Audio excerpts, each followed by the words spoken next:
play in the first half. That must be her. And then I got a chance to see her practice a couple of times. And she was all that. Congratulations to AZ Fudd because she is the first number one pick in the WNBA draft with the new salary numbers.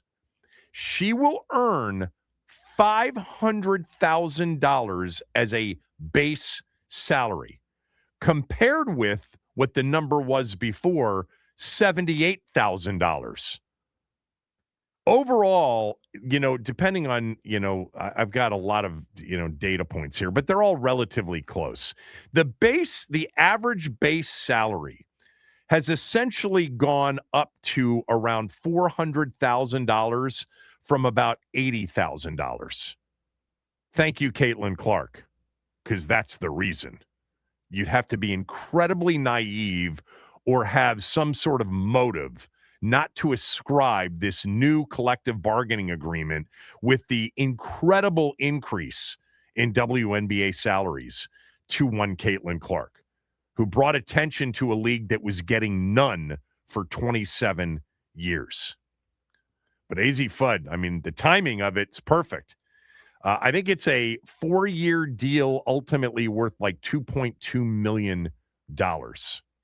So good for her. I know how good of a player she is. I know there have been a number of injuries going back to high school, but apparently just a wonderful person, a great player, and the beneficiary of coming out in this year's draft versus last year's draft. The other thing I had is what do you got? Scott Chadwick, he's a coach down in North Carolina. We've had him on the show before because he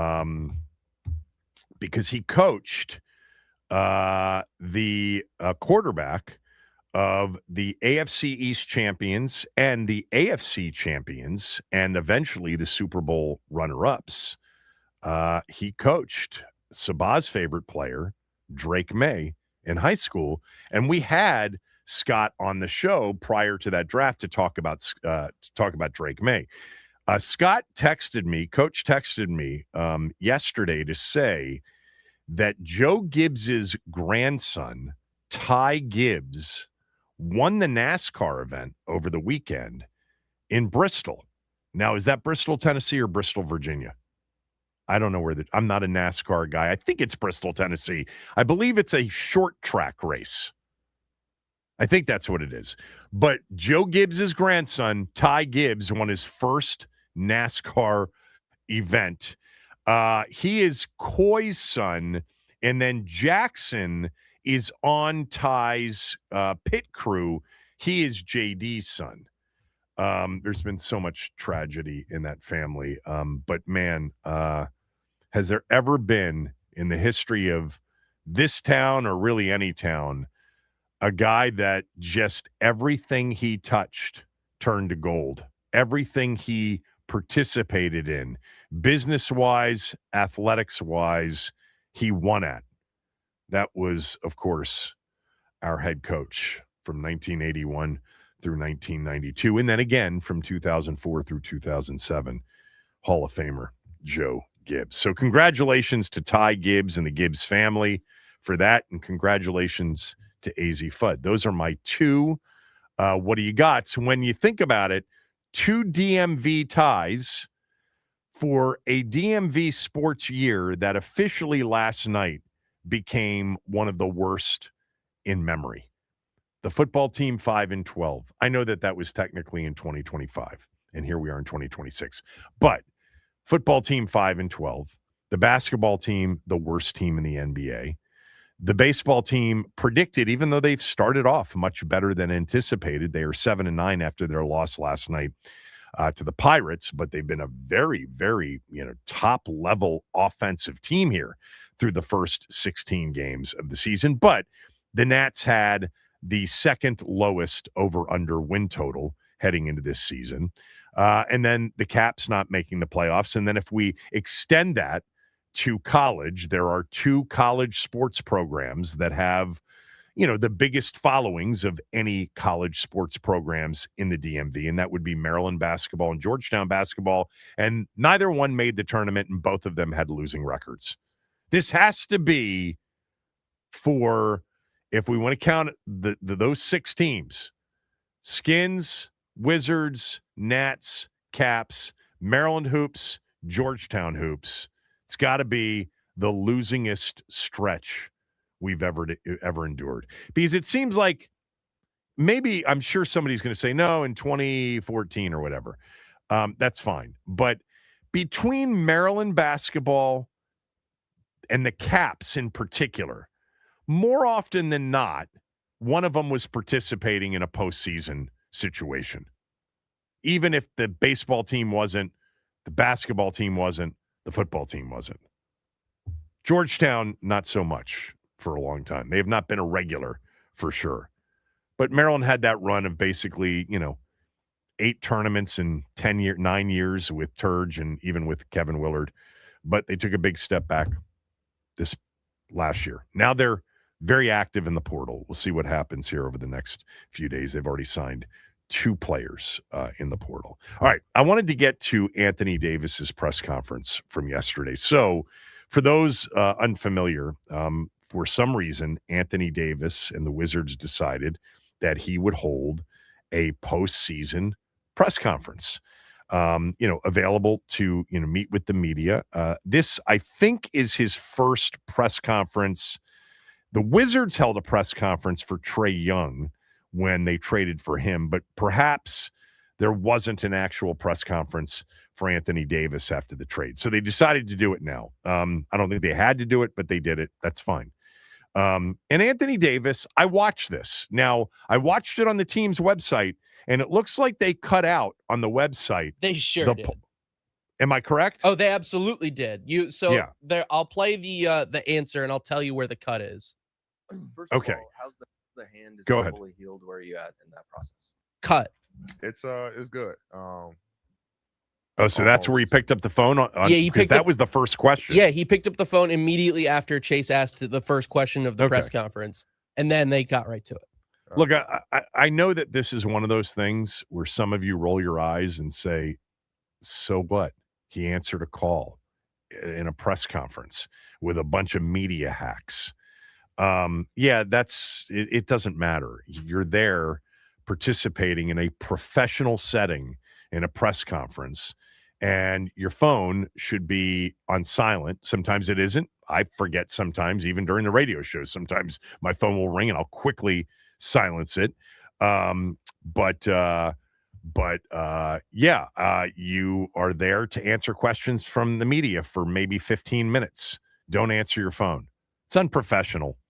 It's not much professional couth to do that.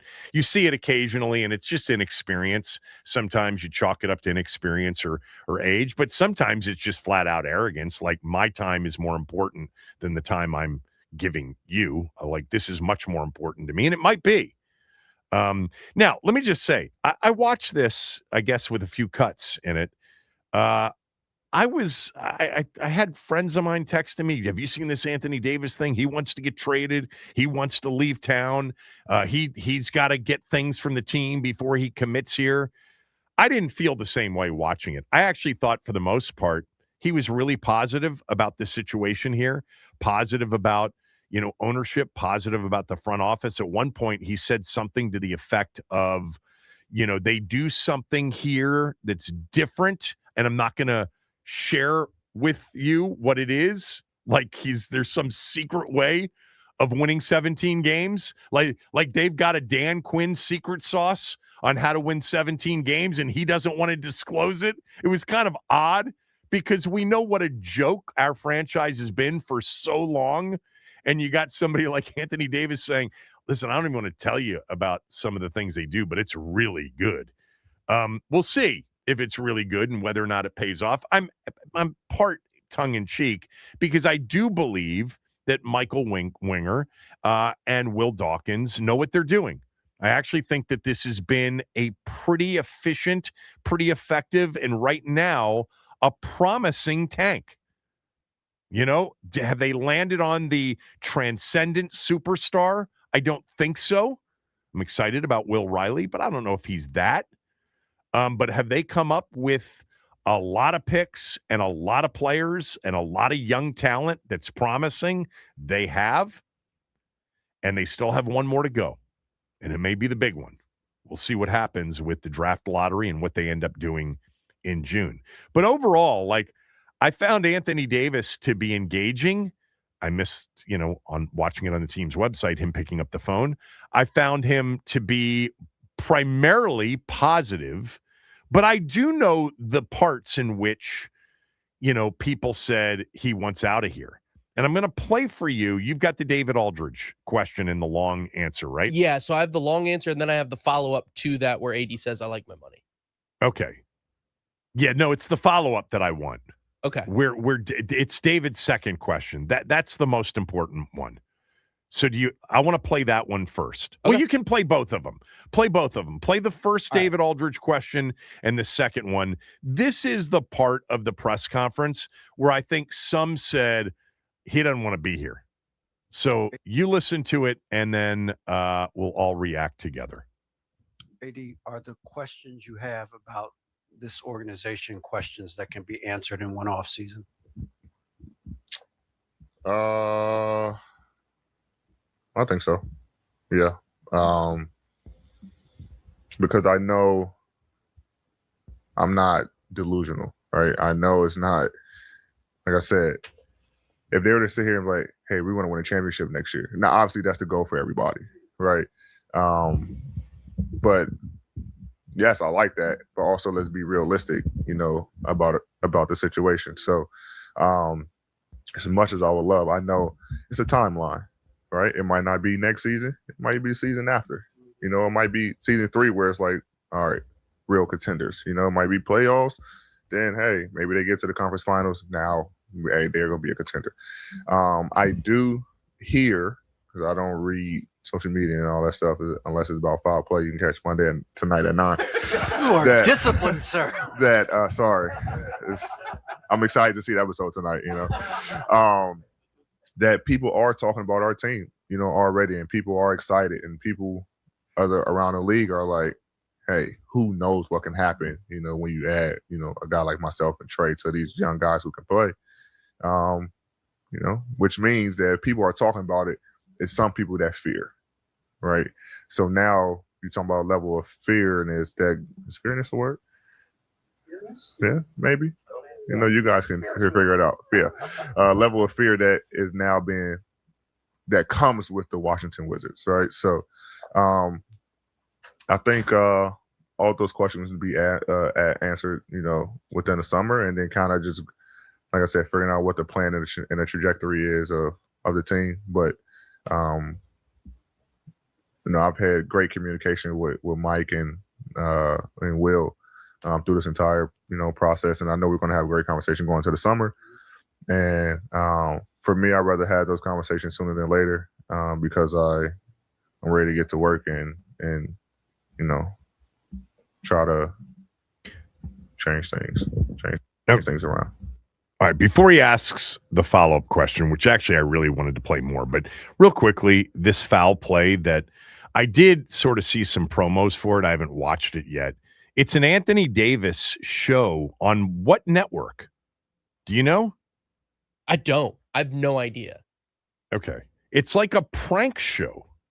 The way it was promoted. I don't know much about it. Foul play is a show on TBS. It's Anthony Davis hosting a prank show. Oh, him pranking other celebrities. Okay, yeah, I've seen this. I've seen the trailer for this. I didn't know. Yeah, I've seen the trailer for it. I've seen the promos for it. Watching some NBA games. Actually, where I saw the promos initially was during the tournament. Yeah, this is all over. It's on TBS. That's why. Yeah. So I don't know much about the show.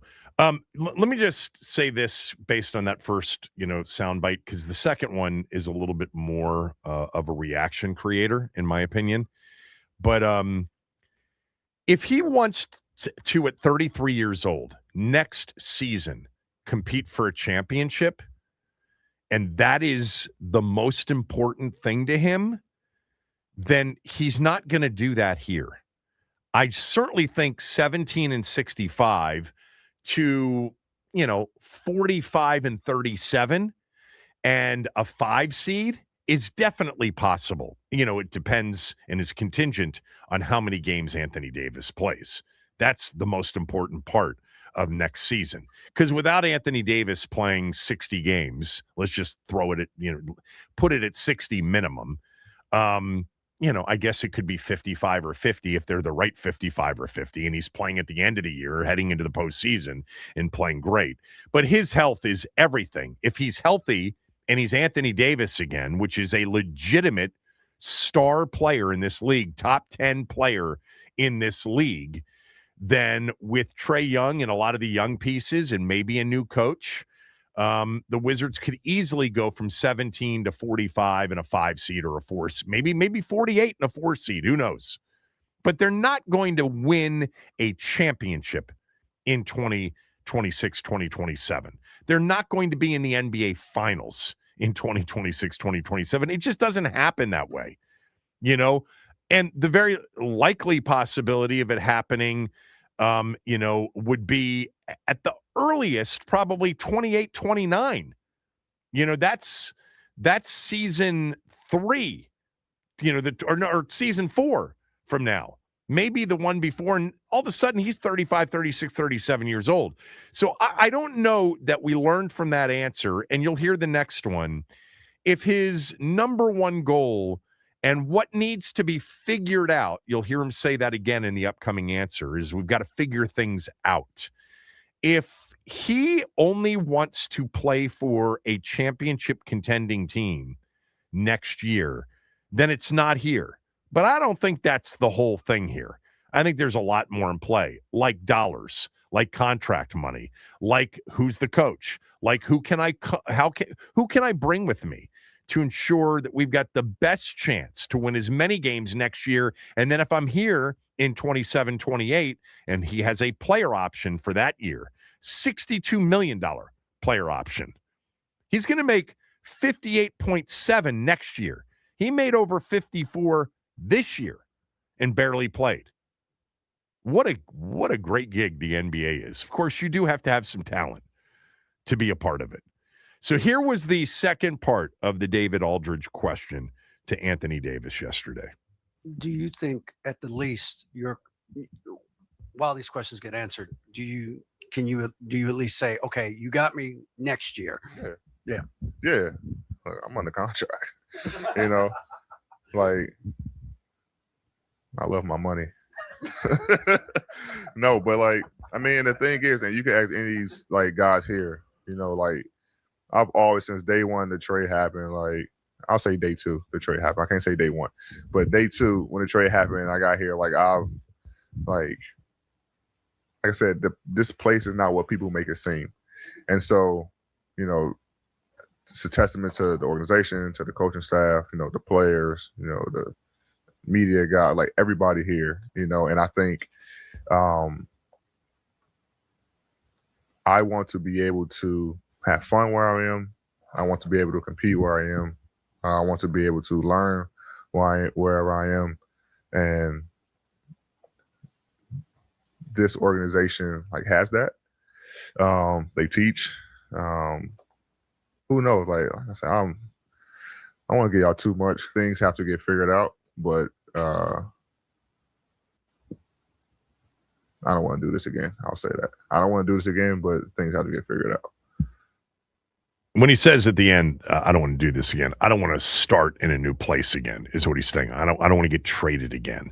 But things have to get figured out. He started off that answer talking about, I'm under contract. I love my money.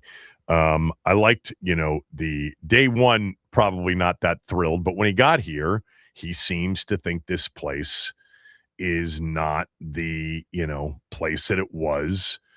By the way, it was an earned reputation for many decades.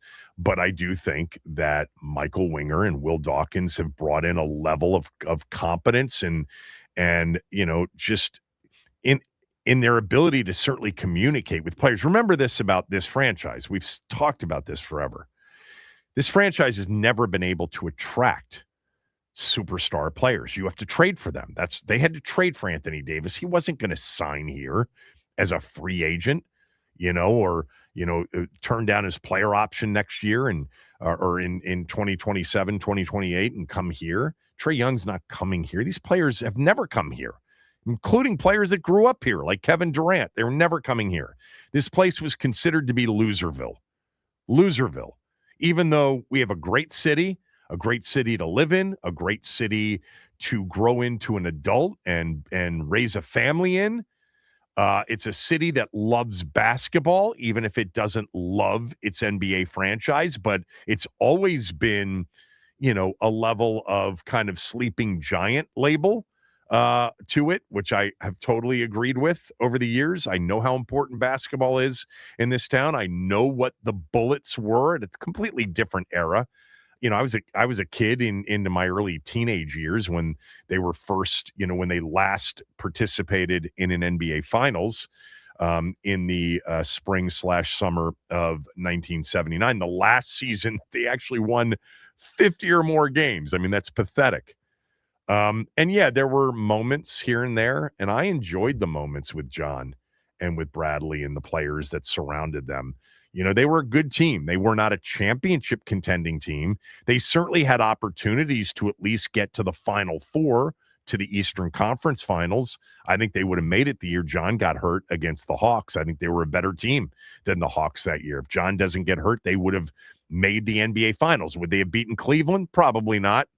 Actually, definitely not, even though they had played them better than anybody else had played them in 2017 as well.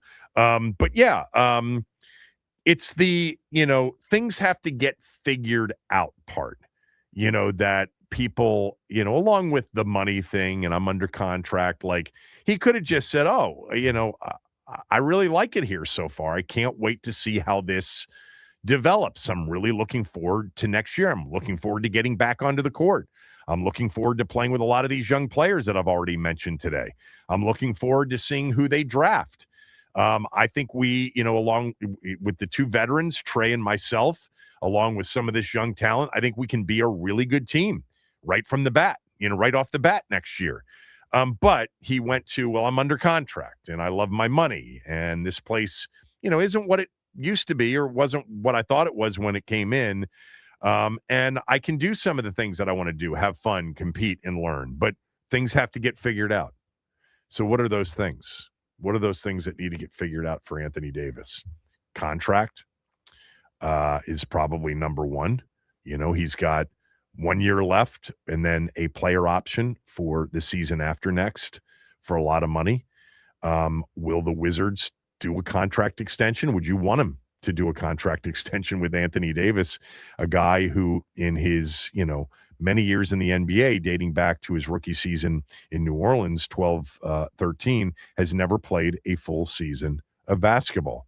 This guy has been the definition of not load management, but of injury management, because a lot of these injuries over the years have looked more like, scrapes that have kept him out for weeks on end. This is the biggest, concern that people like me, I'm a Wizards fan. I really want them to become something so that this is the last spring for a while that we don't have our own team participating in what I think is one of the best shows of the year.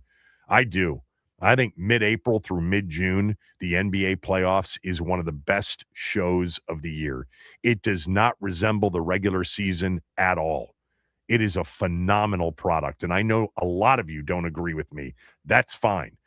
My friends that don't agree with me, 80% of them don't even watch. They don't even give it a shot. Give it a shot. It is incredible every night. And I want our team here to be a part of that. And I think it will be. But for it to start next year, Anthony Davis has to play basketball. He can't play 32 games or 49 games. He's got to play 60 plus, I think. And if he does, hopefully he'll like it. Hopefully there will be a fan reaction to it. Maybe they're involved in a couple of memorable games this time next year when the playoffs begin. A game 7 that they win in the first round is a 5 over a 4, and then they take the 1 seed.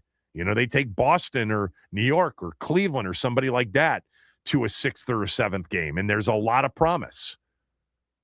And it's not the promise that we had with John and Brad and Gortat and Nene and, Trevor or Paul Pierce or, those teams, because those teams did have a ceiling because the competition in the Eastern Conference, especially with LeBron in it, whether it was with Miami or Cleveland, it was too tough. They weren't getting past that. But they also didn't have a player like Anthony Davis. I'm more, I think, of a John Wall was a top 10-ish player at his best than some of you are. But Anthony Davis is closer to a top 5-ish player at his best.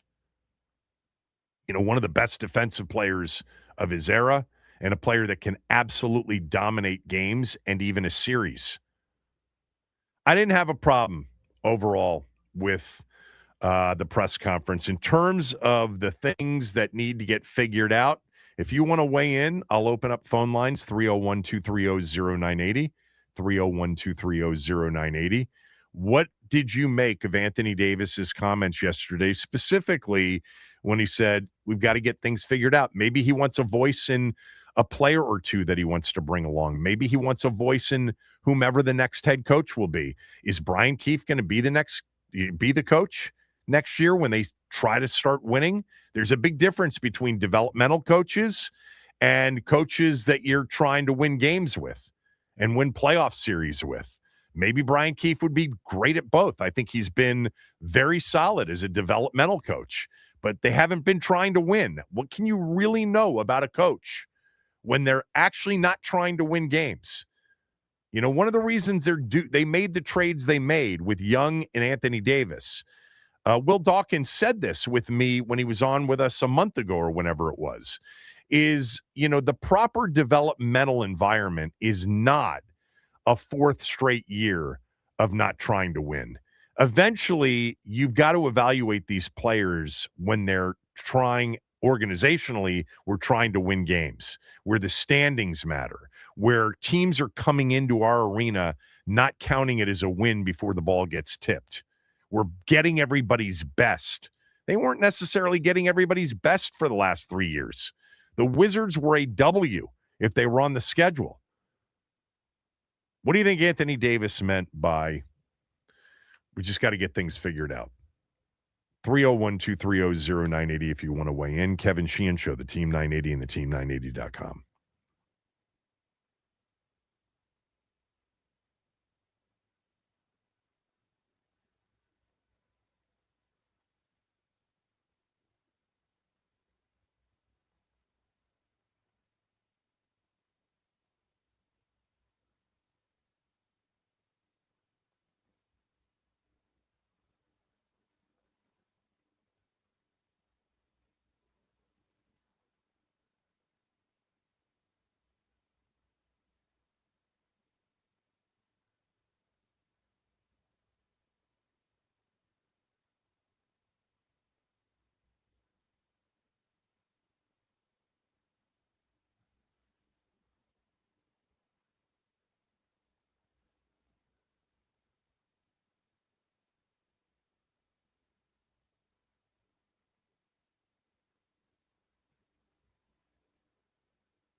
What did Anthony Davis mean when he said we got to figure things out? Maybe anything else that you wanted to weigh in on with respect to his press conference. Overall, look, I think, he's a veteran player. He's done this a million times. Could he have answered questions in a way that didn't leave, open to interpretation stuff? Yeah.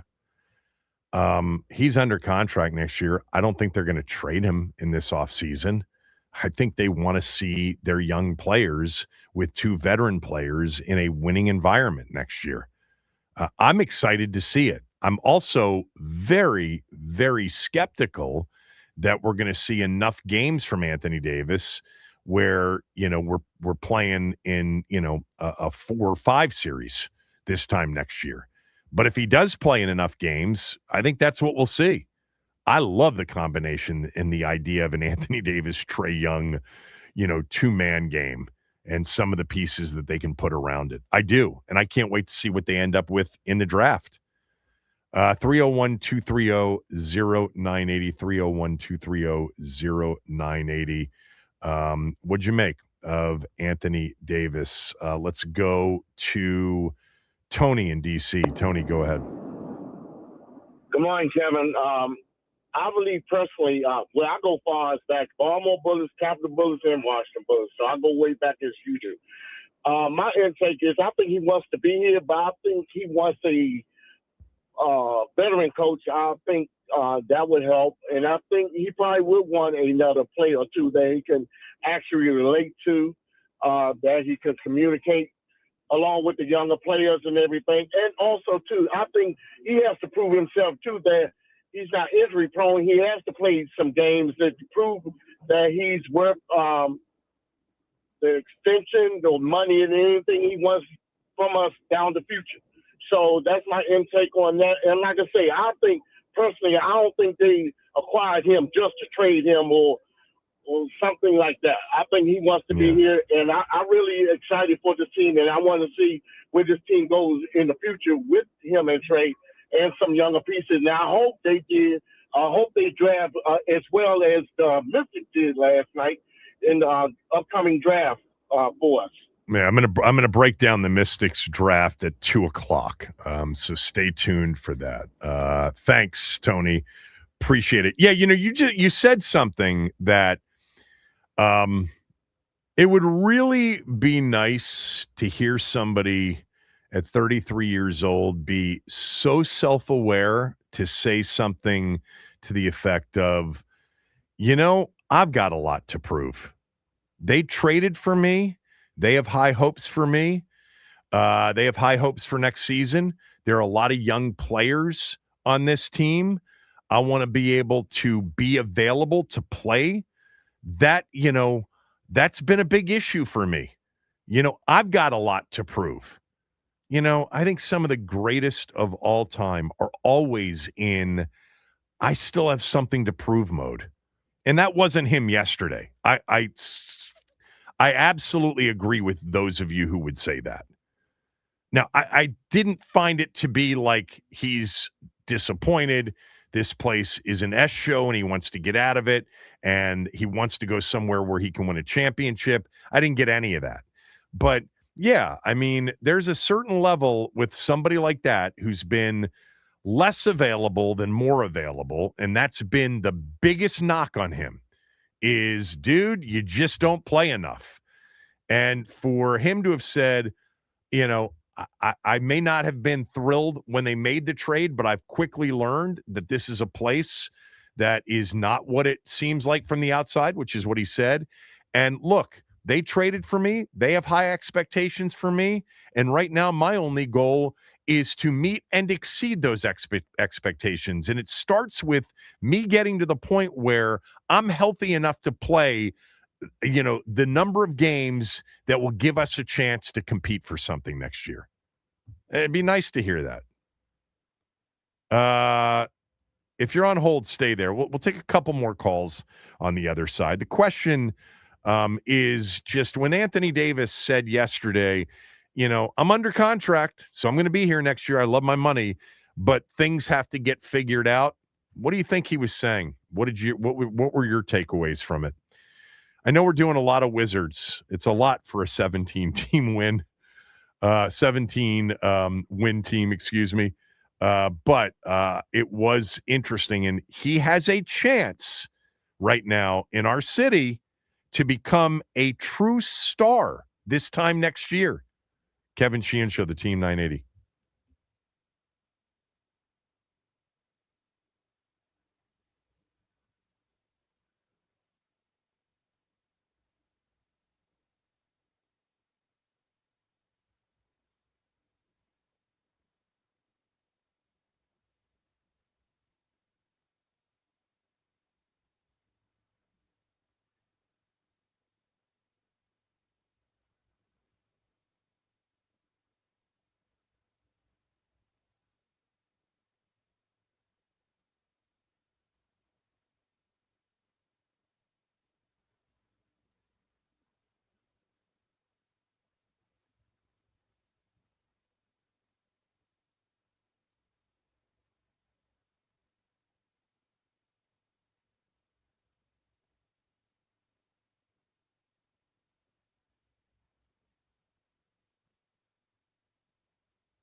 Anthony Davis, a Wizard since February when they traded for him, held a press conference yesterday.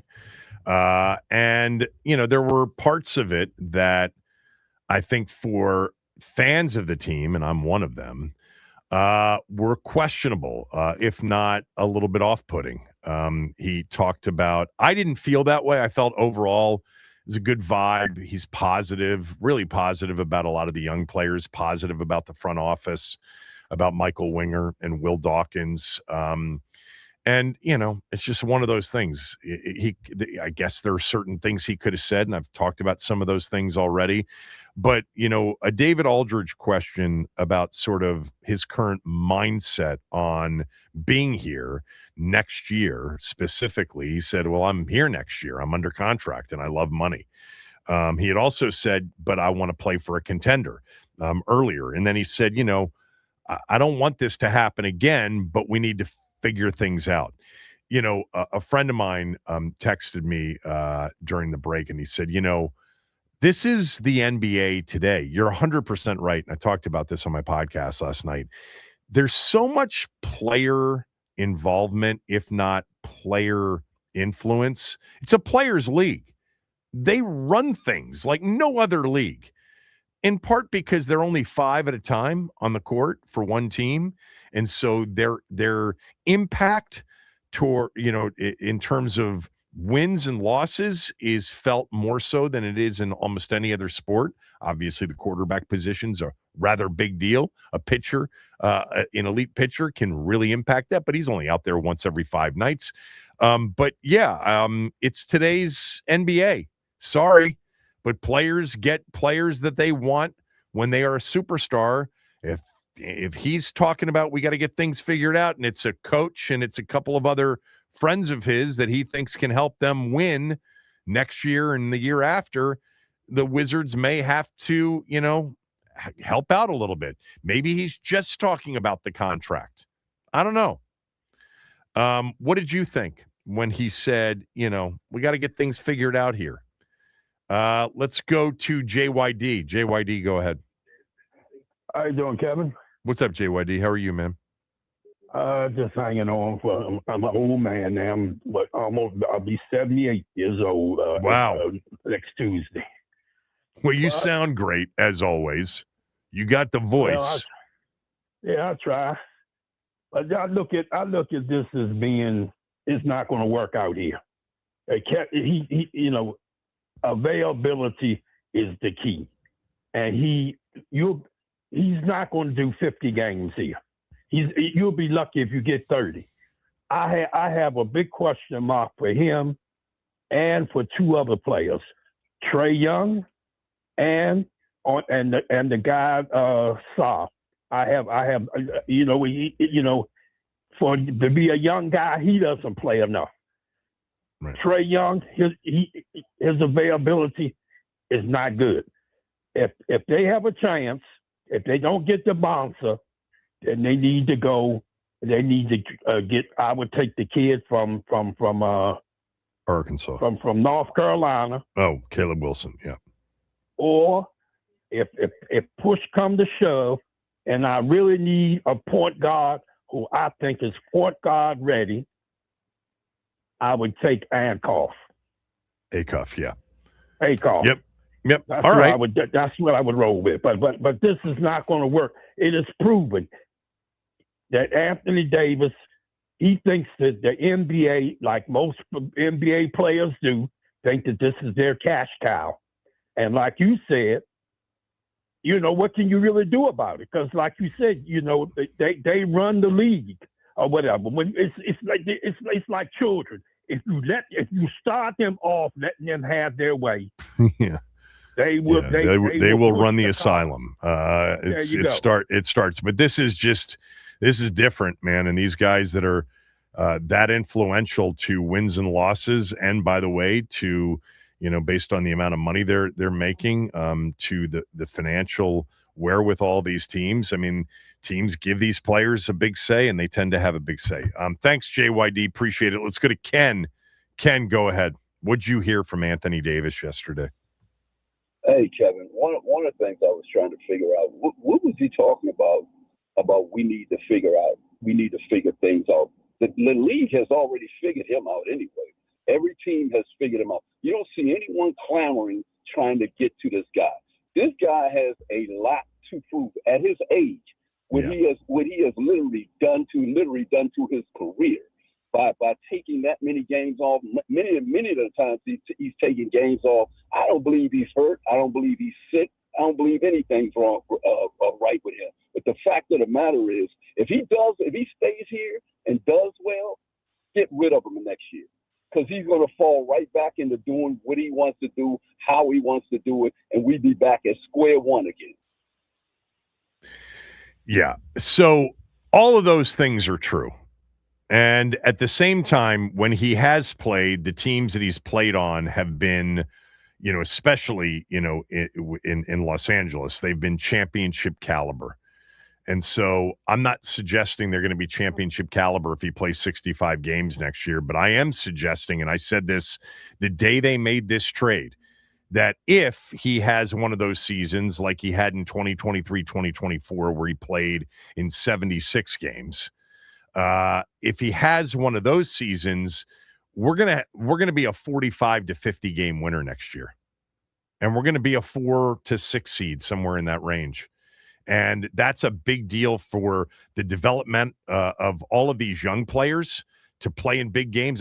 I'm not sure that you can even evaluate players playing in regular season games, let alone meaningless regular season games, which is what's been happening here for 3 years. You got to get to these postseason games. And with him, if he plays, maybe you're right. If he plays 65 next year and they win 48 games and they win a series, maybe that's the time to deal him, because the odds probably don't favor him playing that many games the following year. But they've already made this trade, and so now the only way for it to work out is for him to hit an inside straight here in terms of health and be upright and, contribute to not only a season that helps all of these young players develop, but puts this franchise back into a conversation. They've not been a part of the conversation, not only, around the league, but they're dead last in our town. I mean, they are so far at the bottom right now of relevance when it comes to our sports teams. And that can't continue. That's not a good thing for that to continue for the organization. Thanks, Ken. Let's go to Lap. Lap, go ahead. Hey, what's up, Kevin? Good show, bro. How are you, Lap? Anthony, I'm good, bro. I know we haven't heard you in a while. I know you've been busy, man. So no, just took some days off. Just took some days off. Yeah.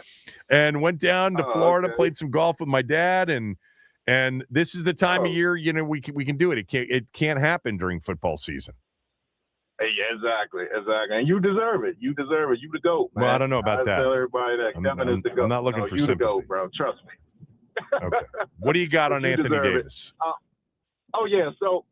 So Anthony Davis, I'm just kind of iffy on him. It's 1 minute he's saying, this is not what he thought it was. The situation is different. Like there's some young talent on here. Then you making those comments that he made, the other day. So I'm just like, bro, come on, man. And then you don't have to work as hard. You know what I'm saying? If you got SAR now, JYD, shout out to him.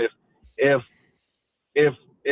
Anthony Davis is healthy and SAR is healthy, bro, he doesn't have to work as hard. You know what I'm saying? You don't need to get 30 and 15 rebounds. And we'll take the rebounds and the blocks for sure, but you don't have to score 30 every night if everybody's in sync. And, you know what I'm saying? Look at the Eastern Conference, Kevin. Like, you know what I'm saying? Pistons are going to probably be, up and coming. They're going to need some more experience. Boston's going to be dangerous.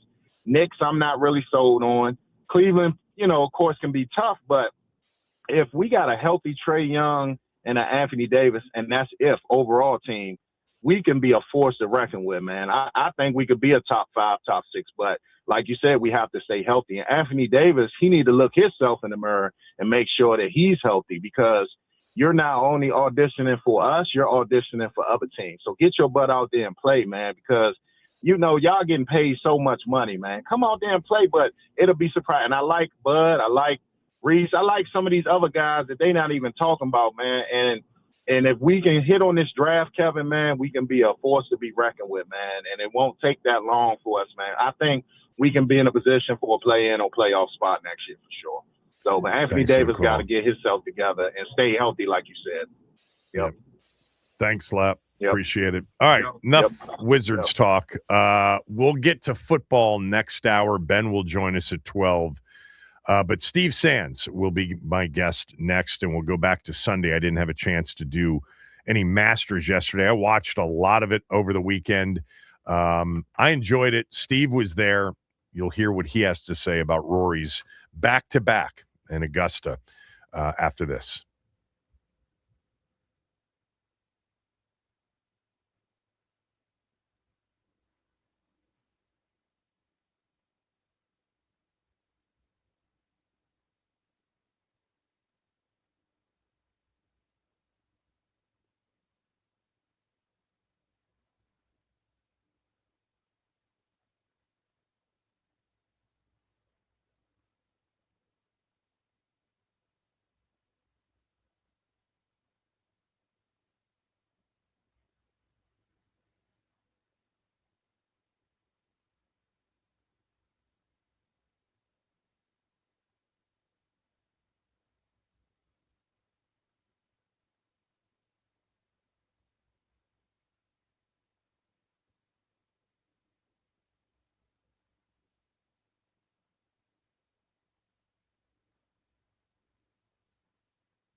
Rory is a rare repeat winner at Augusta.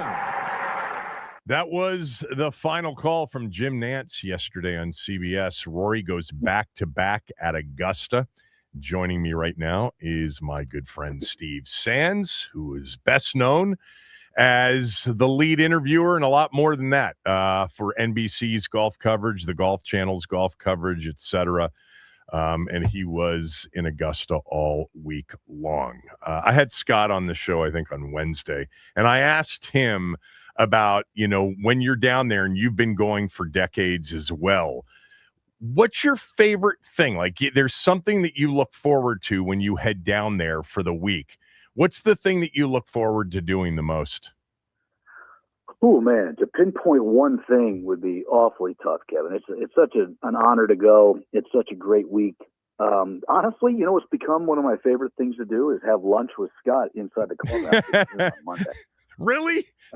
That's we don't get to catch up much. Yeah. We're great friends. We talk on the phone and we text, but we don't get to see each other in person too often. And for some reason, they still allow us with our badges to go inside the men's grill at Augusta National Golf, the grill room at Augusta National Golf Club, and have lunch. It's incredible. And Scott and I do it every year at noon on Wednesday, and we have a great time catching up. Walking the golf course is always a thrill. Seeing it one time, that first time. But I think the greatest thing that I get to do when I'm there that week, Kevin, by far, is I sit up there in the morning and I host our shows, and we get all the great old timers in their green jackets. We get Raymond Floyd, his 50th anniversary. We get Ben Crenshaw to go through whole locations. We get Tom Watson. We get, we had Fuzzy Zeller before he passed away. And Thursday morning every year at 11 a.m., we have Jack Nicklaus on. And I sit there with Jack Nicklaus, no commercials, for like 15 or 18 minutes, just chatting with Jack Nicklaus with a green jacket on at Augusta National. And it's just an incredible thrill. It's an honor to do it, but it's a thrill to do it every year. Do you ever get a sense from him that there is a golfer that he really wants to do well and that he's rooting for? Like this year, did you get a sense that there was somebody that he really wanted to play well and win? It's a great question because Jack has he's 86 years old, and he has stayed so in touch with the game through all the things he's involved with. Most notably, the best PGA Tour event on the calendar outside of the Players and the majors is the Memorial Tournament in Dublin, Ohio, outside of Columbus, in his hometown of Columbus, Ohio. So he knows all the guys. He lives in North Palm Beach, Florida, with Barbara and all the kids down there, and the grandkids and the great grandchildren. And they got just a good jillion Nicklaus that's living down there.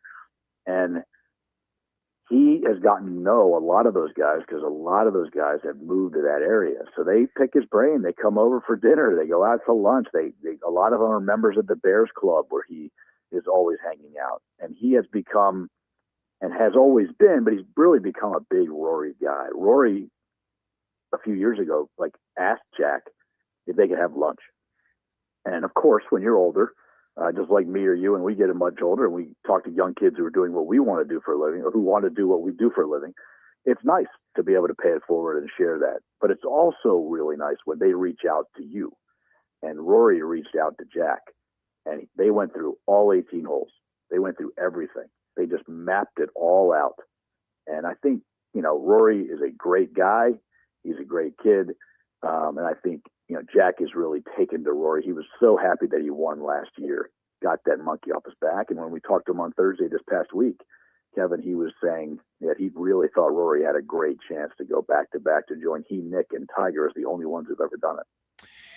Do former champions have an advantage, not from what you would expect me to ask next, I don't think, which is they know the course and they've experienced winning, etc., but they actually get to go play Augusta kind of whenever they want, correct? As an honorary member, once you win a green jacket. And do former champions get a chance to play the course more than regular tour players leading up to the event during the course of the year? If so, is that an advantage? It's an advantage in the sense that they've actually crossed the finish line at Augusta. It's so different than the other three major championships. It's the only one that goes back to the same course every year. And once you've won it once, it's a lot easier to win it a second time. It's still incredibly difficult, as we saw yesterday. to do it. In fact, Rory said, I always thought it was so hard to win the Masters because I was trying to win the career Grand Slam and the Masters. He goes, what I realized today is it's just hard to win the Masters, and not just along with the career Grand Slam, but they get to play it. Once you are invited to the Masters, and every player is invited to the Masters, you don't just play there automatically. And once you get your invitation, which is usually, for guys who are automatic like Scotty and Rory, it's, late in the fall, early in the year, and you can come play anytime you want, but you have to have a member with you to play. Not that there's anybody who won't play with a guy like Rory McIlroy or Scotty Scheffler, but you do have to have a member. You can't just go there with your buddies and play just because you're invited to play. It's not like Shinnecock, this year for the U.S. Open, or Roniming for the PGA. You can go there and just play because you're, eligible to play in the PGA Championship, and you don't have to have a member with you. At Augusta, you do. The only person who is a member who's a winner is Jack Nicklaus. He's an actual member of Augusta National Golf Club.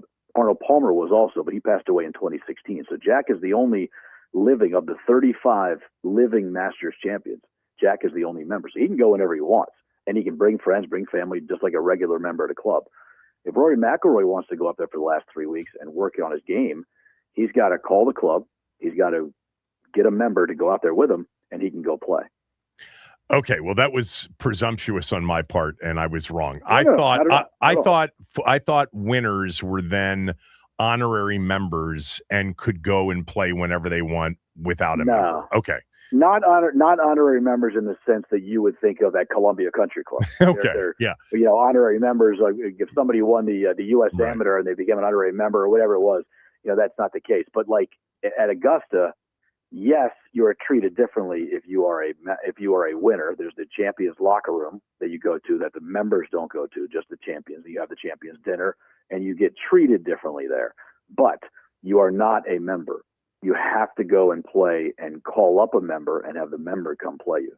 All right, come take you out there. So let's talk about Rory's win, because I kind of sensed before this tournament began, and I had Scott on the podcast Wednesday, and he didn't put Rory on his short list of potential winners, and I think a lot of people felt the same way.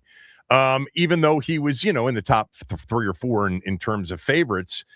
You and I did not talk before the tournament. What did you think of Rory's chances before, and then give me your overall thoughts on him winning it? I put him on the list. Scott and I talked about this at lunch on Monday. I put him on the list because he's Rory McIlroy. He's the second-ranked player in the world, and he'd won it last year. But I thought Scotty Scheffler was going to win. I still can't believe Scotty Scheffler didn't win, and I will get into that, I'm sure, in our conversation right now. But I did not put McIlroy atop the list because, let's face it, this is the 90th Masters, Kevin. Only 3 guys before yesterday had ever gone back-to-back, Jack, Tiger, and Nick Faldo. So it hadn't been done in 24 years when Tiger won it in 2002. So I didn't put him at the top of the list. I actually had a good week, if you want to look at it from the way we usually look at things. Right. I had Scotty, Xander, Cameron Young, Matt Fitzpatrick, and Rory as my 5 guys. Wow. But I had them in that order. I didn't have it the other way around. So I was incorrect on my thought process on McIlroy. And I think that Rory coming into the week, you just never know. I remember talking to Scott at lunch on Monday saying it wouldn't shock me if he won by 6 or if he missed the cut by 6. You just don't know when you're the defending champion at the Masters how you're going to handle all of the things that you have to do leading up to it. I mean, Kevin, Saturday at Augusta National, they had the Augusta National Women's Amateur. He was there walking around. Sunday, the drive, chip, and putt. He was there handing out trophies and doing things for the club. Then he started practicing on Monday. He prepared differently for the Masters than he ever has in his life because he was the defending champion. And it worked out and he won. So my guess is that routine's going to stay the same next year. I thought he was in big trouble, if not done, on the front 9 after he doubled 4 and bogeyed 6. Missed a couple of short putts, and we see sometimes that's where he kind of loses tournaments, is short makeable putts. And I thought he was done on the front 9. He fell behind by as many as 3.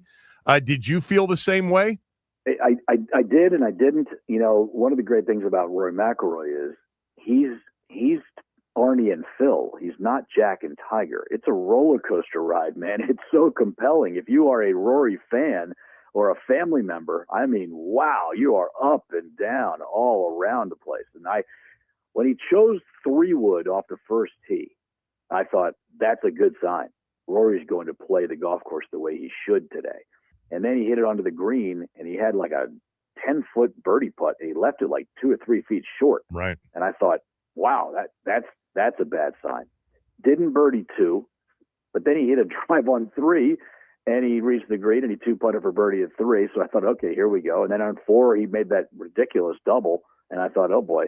But I never thought he was out of it, Kevin, because when you're in that final group, you have time to gather yourself. It's not like you're running out of time when you have an early hiccup like that.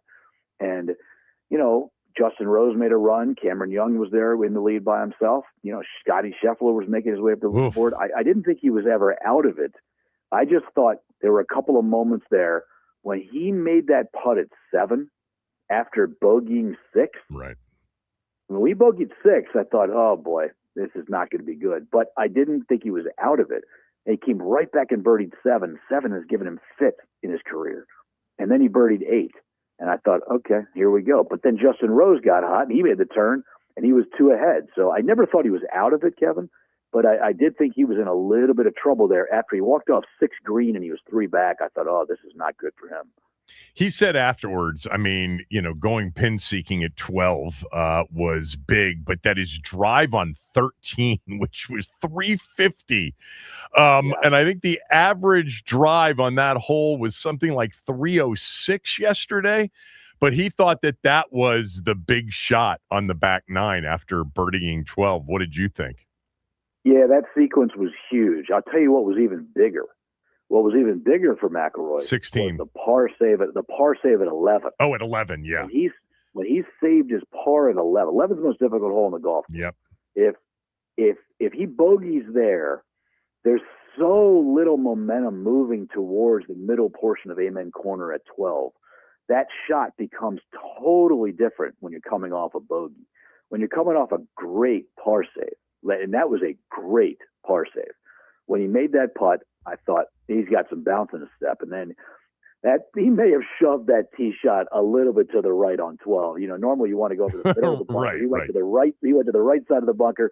He may have shoved it a little bit. You could see in his follow through, in his backswing, that there was a little bit of trepidation when that ball was in the air. But it was a great shot. Made the putt, and then he goes to 13. That drive was incredible, and that's a hole that had given him a little bit of trouble. You know, hitting in the pine straw off the tee the first 3 days.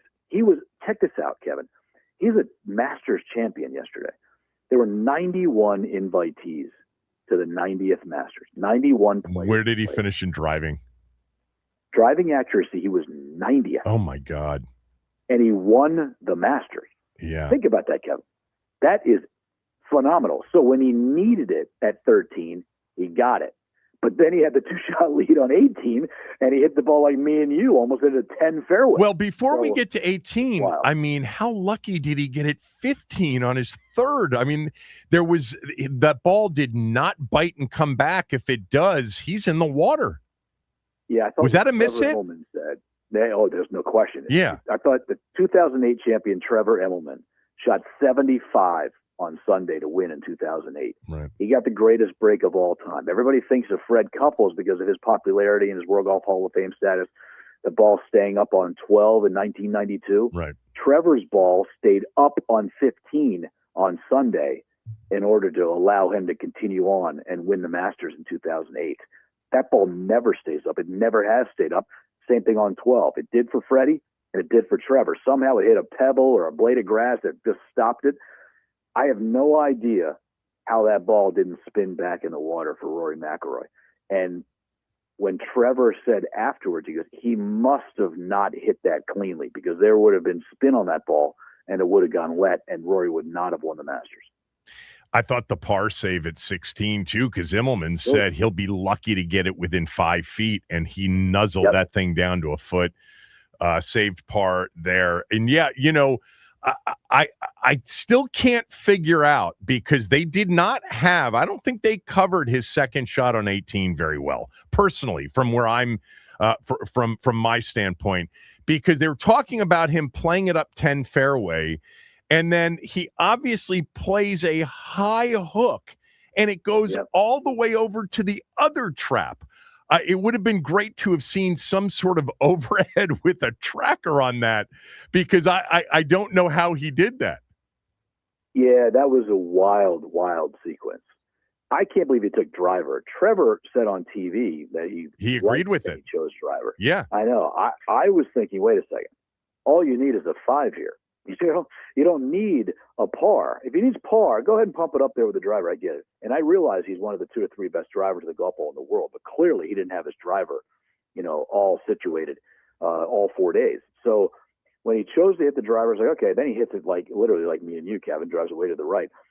Look, I am not going to criticize CBS's coverage because I think it's bad karma. I also think it's, professional courtesy to not do that. It's so difficult to broadcast golf. It is so challenging to do this sport on live TV. It's by far the most difficult sport to produce television wise. Well, sure. Yeah. Everybody's playing at the same time. When you take a timeout, they don't take a timeout. Right. And you've got to catch up, and you've got multiple players on the course at the same time, and you're playing 18 different holes, and everybody's just jumping around.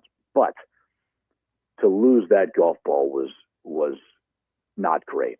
Let's be honest. And I have no idea what happened there. I'm going to be with the CBS guys in a couple of weeks for 2 weeks in a row at Doral and Charlotte. For Golf Channel, we have Thursday and Friday and early Saturday and Sunday coverage during CBS weeks. I'll be with them, and we'll talk about it. But that was a tough spot, for fans to be able to know what was going on. I'm glad you said that. I wasn't sure if I was. For them too.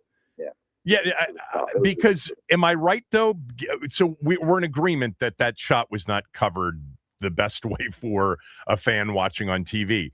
But did he just hit a super high hook where he just essentially went from near 10 fairway all the way over to the other side of the 18th fairway and landed in the trap? And was that what he was trying to do? I'm assuming yes. Yes. Yeah, there were a couple of things there. First of all, the thing that surprised me the most about not being able to locate the golf ball is these cameramen are the best in the world at what they do. They are fabulous at what they do. It just was a bad spot. They were in the trees. It was very difficult to see. I was a little surprised they didn't have the drone up top, which they kept showing all week, be able to find that ball somewhere, but nobody could find the ball because of where he was. Nobody's used to being over there. So what happened was, if you look at the replay, there was a tree that looked like it was right in front of him. Right. It was actually like at 11 o'clock, not at 12 o'clock, right in front of him. And the angle he was on, 18 is a dog leg to the right. So he drove it to the right.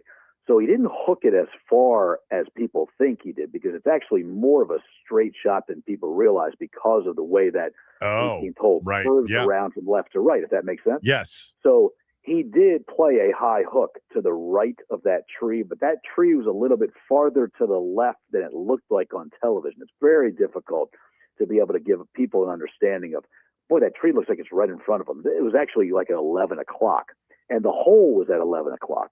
So yes, he hooked it around that tree, and yes, he put it in the front left bunker, which means he hooked it even more. But it wasn't nearly it wasn't like a boomerang slingshot. He just hit it like a normal. Do you know what his distance to that spot in the trap was? I don't know exactly what it was, but if I had to guess, I would say it was somewhere between 180 and 200. So what do you think he hit? Because he had to get the ball up in a hurry too, right? Had to get the ball up in the hurry, and he knew he was going to leave it short. He didn't want to go long there. My guess is he hit a 7-iron. Is my guess. I do not know what he hit. That was another thing. Nobody knew what he was. Nobody knew what he was.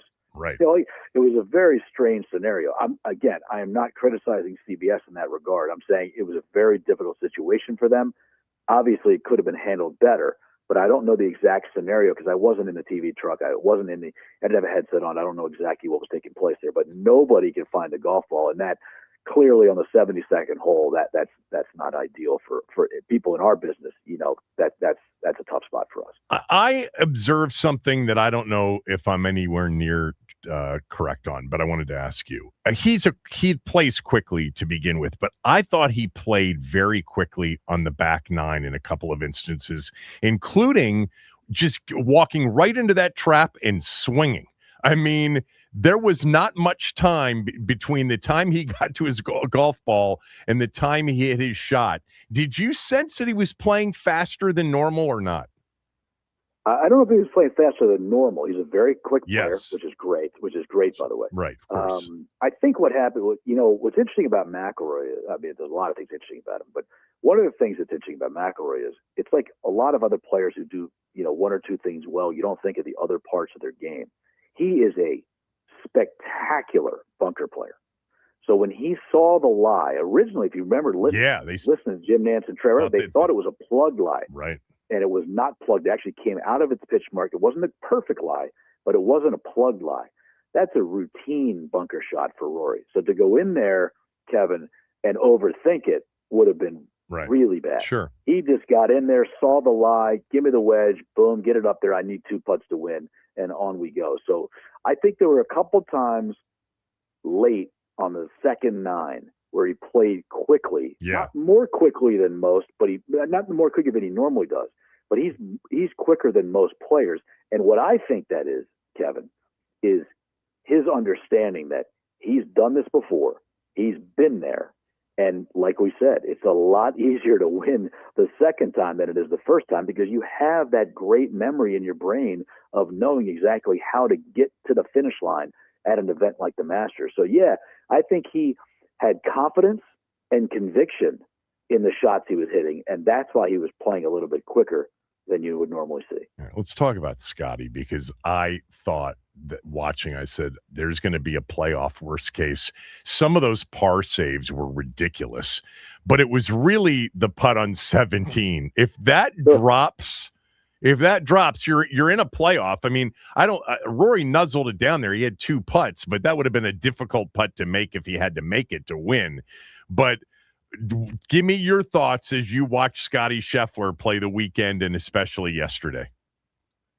He had 8 chances at 13 and 15 all week. All right. 2 par 5s on the second night at Augusta.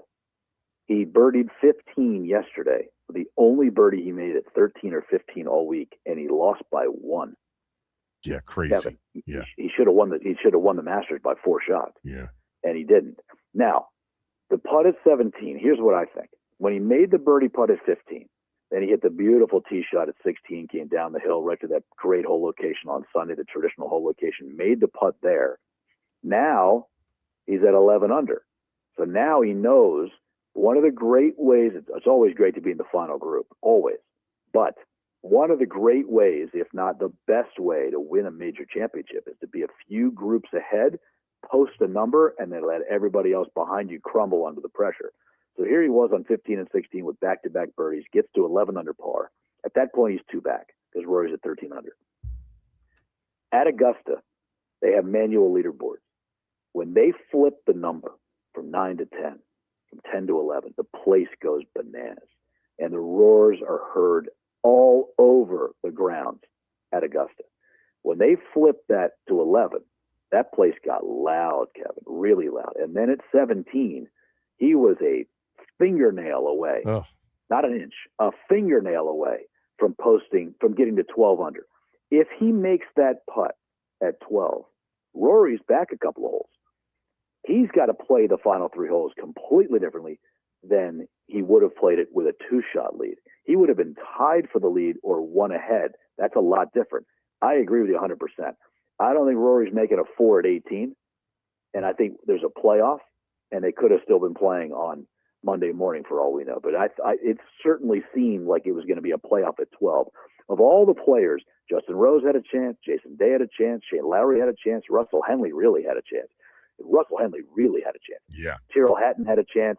But the guy who's got to be kicking himself today more than anybody is Scheffler. Again, 8 tries at 13 and 15 all week, 4 days, 2 par 5s on the second 9. Didn't make a birdie once on 13, birdied 15 yesterday for the first time all week, and he only lost by 1. That is coming way too close for Scotty Scheffler. He should have won by 3 or 4.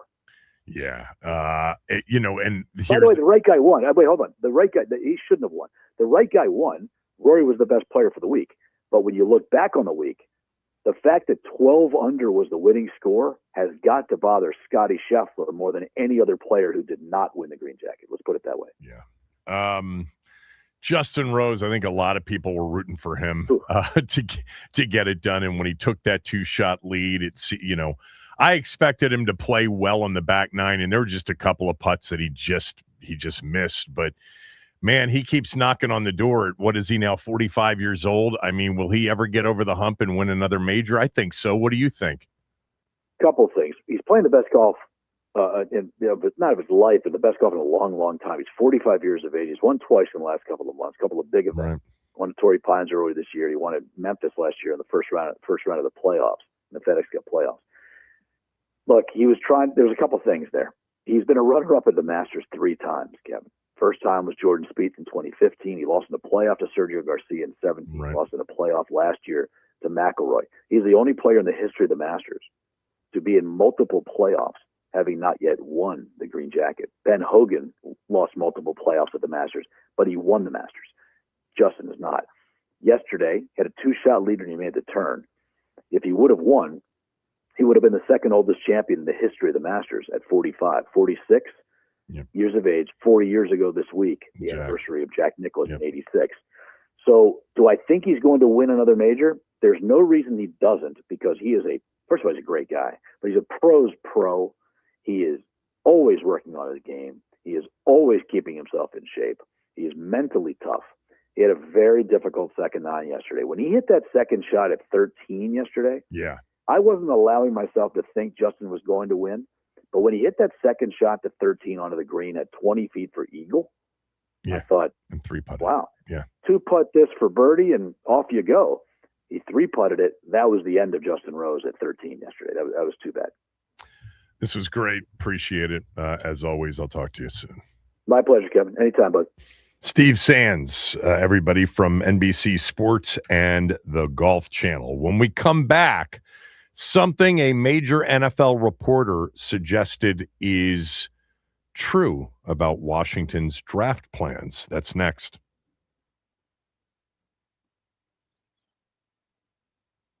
All right, happy Tuesday, everybody. We start off with the WNBA draft that took place last night, where the Mystics made 3 first-round selections. They are as follows: Lauren Betts, center out of UCLA, at the 4th overall pick. And then the Mystics selected number 9, Angela Dugali, a power forward, also out of UCLA. And then with the 11th pick from the New York Liberty, they also selected Cody McMahon, a small forward out of Ole Miss. Plus, more basketball news as Doc Rivers steps down as the Bucks head coach this weekend following months of controversy starring star Giannis Antetokounmpo and his desire to play this season, as well as a season-long disconnect, according to team sources, between himself and the players. Plus, the Caps, they were eliminated from playoff contention last night via the Flyers. Shootout win versus the Carolina Hurricanes. Looked good initially for the Caps as the Canes jumped out to a 2-0 lead at the end of the first period, but the Flyers stormed back, forced a shootout where they eke out the victory in sudden death frames of the shootout, eliminating the Washington Capitals. Tonight, the Nats, they take on the Pirates, looking to bounce back from a 16-5 drubbing that they suffered last night. Miles Michaelis takes the hill versus Pirates' Mitch Keller. First pitch at 6:40 pregame with Charlie and Dave at 6:10 over on 106.7 The Fan. Plus, tonight, we got the Washington Capitals right here on the Team 980. Puck drop for that one gets going at 7 p.m. pregame, underway at 6:30. Again, that'll be right here on the Team 980. This update is sponsored by the Team 980 YouTube page. Just open the app, type in the Team 980, and hit subscribe. Kevin Sheehan is live every day from 10 to 1. You can catch programs like Take Command all off season. Don't forget to hit the like button whenever you do decide to join us, and turn on notifications to stay up to date on all things DC sports. And that is what's trending.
Ben Standig will join us in about 10 minutes. We'll talk some draft. We'll talk some uniforms.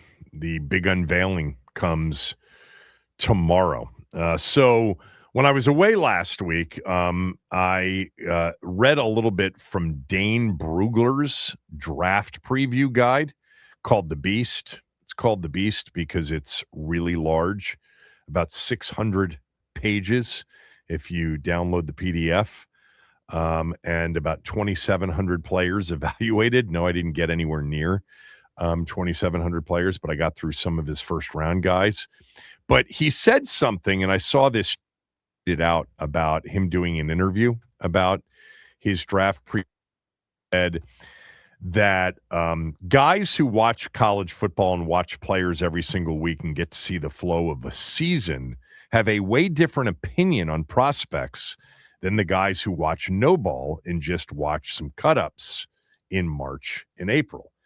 This is 100% true, and I've talked about this for several years now. If you're a big college football fan and you watch the season and you're watching Saturdays 12 noon till midnight, and you love the sport, your view and your perspective is different from the NFL guy who comes up for air after the Super Bowl, watches the Indy Combine, and then watches some highlight reels. Let me just say this. Neither one of those ways produces better results. Everybody gets 2 out of 3 wrong, including the teams, if not at a higher rate than that. It is the ultimate nobody knows anything exercise. It doesn't mean that we don't obsess over it and that there's not a big market for it, because there is. And a week from tomorrow night is one of the best television shows, non-game-wise, of the year. It might be the best in terms of non-game sports broadcasts. The first night of the draft is phenomenal, but nobody knows, including the teams themselves. But it is interesting, and I've said this many times before, that I can always tell watching a draft guy or having them on my show and interviewing them if they're a true college football fan, or, as Dane Brugler writes, they're guys who just kind of, get into it come March and April. I would say starting with the Combine, typically after the Super Bowl. Yeah, I mean, it's very noticeable because, and I've used this example before, but I'll use it again. There was a time where I was not a big Louis Riddick fan. Like, I just thought he was way too serious, a bit too sensitive on social media, and maybe he still is. But he's really good at calling games. He calls college games and does, sometimes when they had some of those doubleheader games on ESPN and ABC. And I think he does a great job with his draft evaluation. There's been talk in the past about, Louis Riddick being GM, being a GM candidate. He's never gotten a job. He's gotten interviewed. I don't know why he hasn't gotten a job. Maybe it's because he wouldn't be a great manager, or maybe who knows what it is. But I think as an analyst, as an NFL and college football analyst, it's so obvious when he talks this time of year that he watched college football. He called games every week. He had to prepare for those games, meaning he had to watch tape of other teams playing the teams that he was calling. And then it's clear that he would watch a lot of games during the year because he talks about games and moments in games and what the score was and what the stakes were. And that is a different perspective, as Dane Brugler writes, than the guy that's just watching the player in cut-ups and then looking at indie stuff and then reading some stuff about the player. Again, neither one really works that well because everybody gets maybe 1 out of 3 right, and that's at the NFL GM level. And for us, it's probably 1 out of 4 or 1 out of 5 right, and there's no tried and true way of doing this.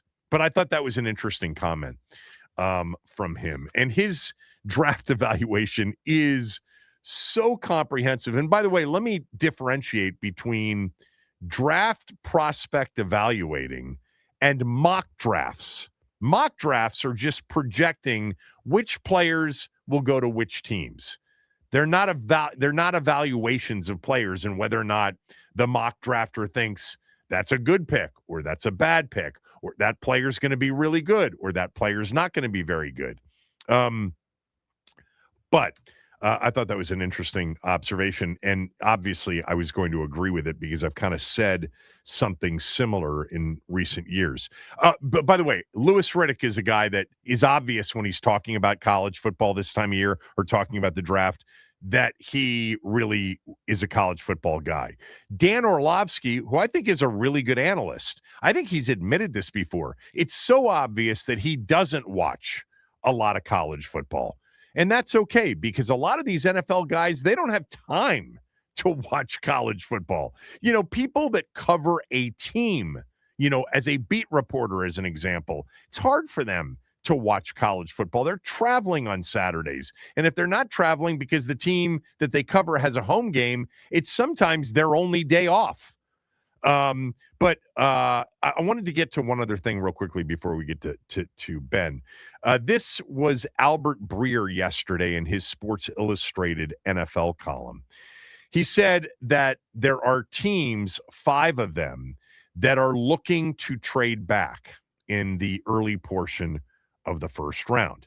He writes, count the Cardinals, Titans, Giants, Browns, and Commanders among those already looking at trying to drop down in the order to accumulate draft capital.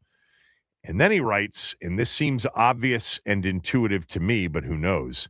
He said, the problem for those 5 teams is finding teams willing to trade up. This isn't the year where there are quarterbacks and there are big trades into the top 5, into the top 10 being talked about. He did say, however, that there are 2 players that could prompt a team to move up. And those 2 players, he writes, assuming David Bailey's off the board at 2, the 2 players that could be available would be Arvell Reese and, yes, Jeremiah Love, the running back from Notre Dame. That could be, you know, a reason a team tries to jump into, you know, the top 10, or in this case, the top 7 to select, you know, one of those 2 players. All right. So for what it's worth, according to Albert Breer, Washington's one of 5 teams that have been looking to trade back. I'd be fine with that. I don't want them to trade back at the expense of an opportunity to get a truly elite prospect that they have evaluated as elite. Like that doesn't always work out. We saw it, you know, in the trade back with New Orleans for Jahan Dotson, more picks. But wouldn't you rather have Chris Olave right now than having traded Jahan Dotson and gone through the Sam Howell and Brian Robinson Jr. and Cole Turner? Like, you know, that was another moment in which many of you were saying chess over checkers. No, it takes time to figure these things out. I'd rather have Olave, personally.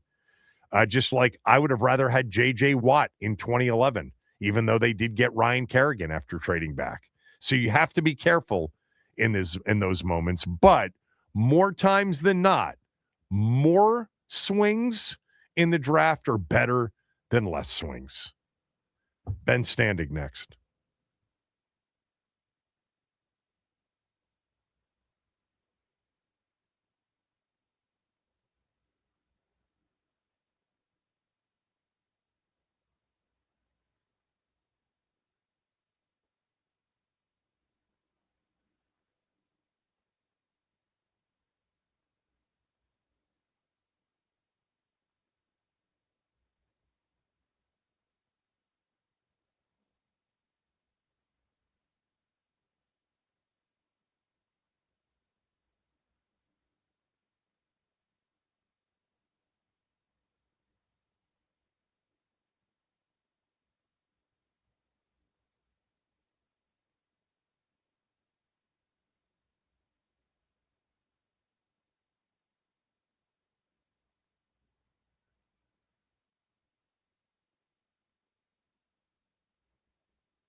Ben Standig is going to join us, but before we get to Ben, let me just mention that spring is here, although it will feel like summer tomorrow and on Thursday. Temperatures around 90, maybe the low 90s. Yeah, but if you have older windows, 10 years of age or older, spring's a great time to purchase new windows. You've got windows that probably don't open easily. They're cracked. They need to be repainted. Yeah, if you've got those kinds of windows, now's the time to reach out to Window Nation. You do it by calling them at 866-90-NATION, or you can go to windownation.com. The first thing you should say is, I heard about Window Nation and you guys from Kevin Sheehan. They'll take really good care of you. It starts with an in-home estimate that costs you nothing. They'll schedule it for you when it's convenient for you. It'll take an hour or less. You'll actually find out which windows need to be replaced versus those that don't. They'll leave you with a quote, and then you make the call on whether or not you want to move forward. Now, right now, Window Nation is offering the more you buy, the more you save sale. So the more you buy, you could save up to 50% off. You may end up paying half price on your purchase. Plus, if you choose to finance the purchase, how does 0% interest for 5 years sound? That's pretty good. You can't beat that. And I don't think you can beat the offer that Window Nation currently has. And you definitely can't beat the way they will deal with you, the customer. They have over 45,000 five-star reviews on social media. And Forbes ranked Window Nation #1 in the country among window installation companies. 96% of their installs require no follow-up service. 866-90-NATION or windownation.com.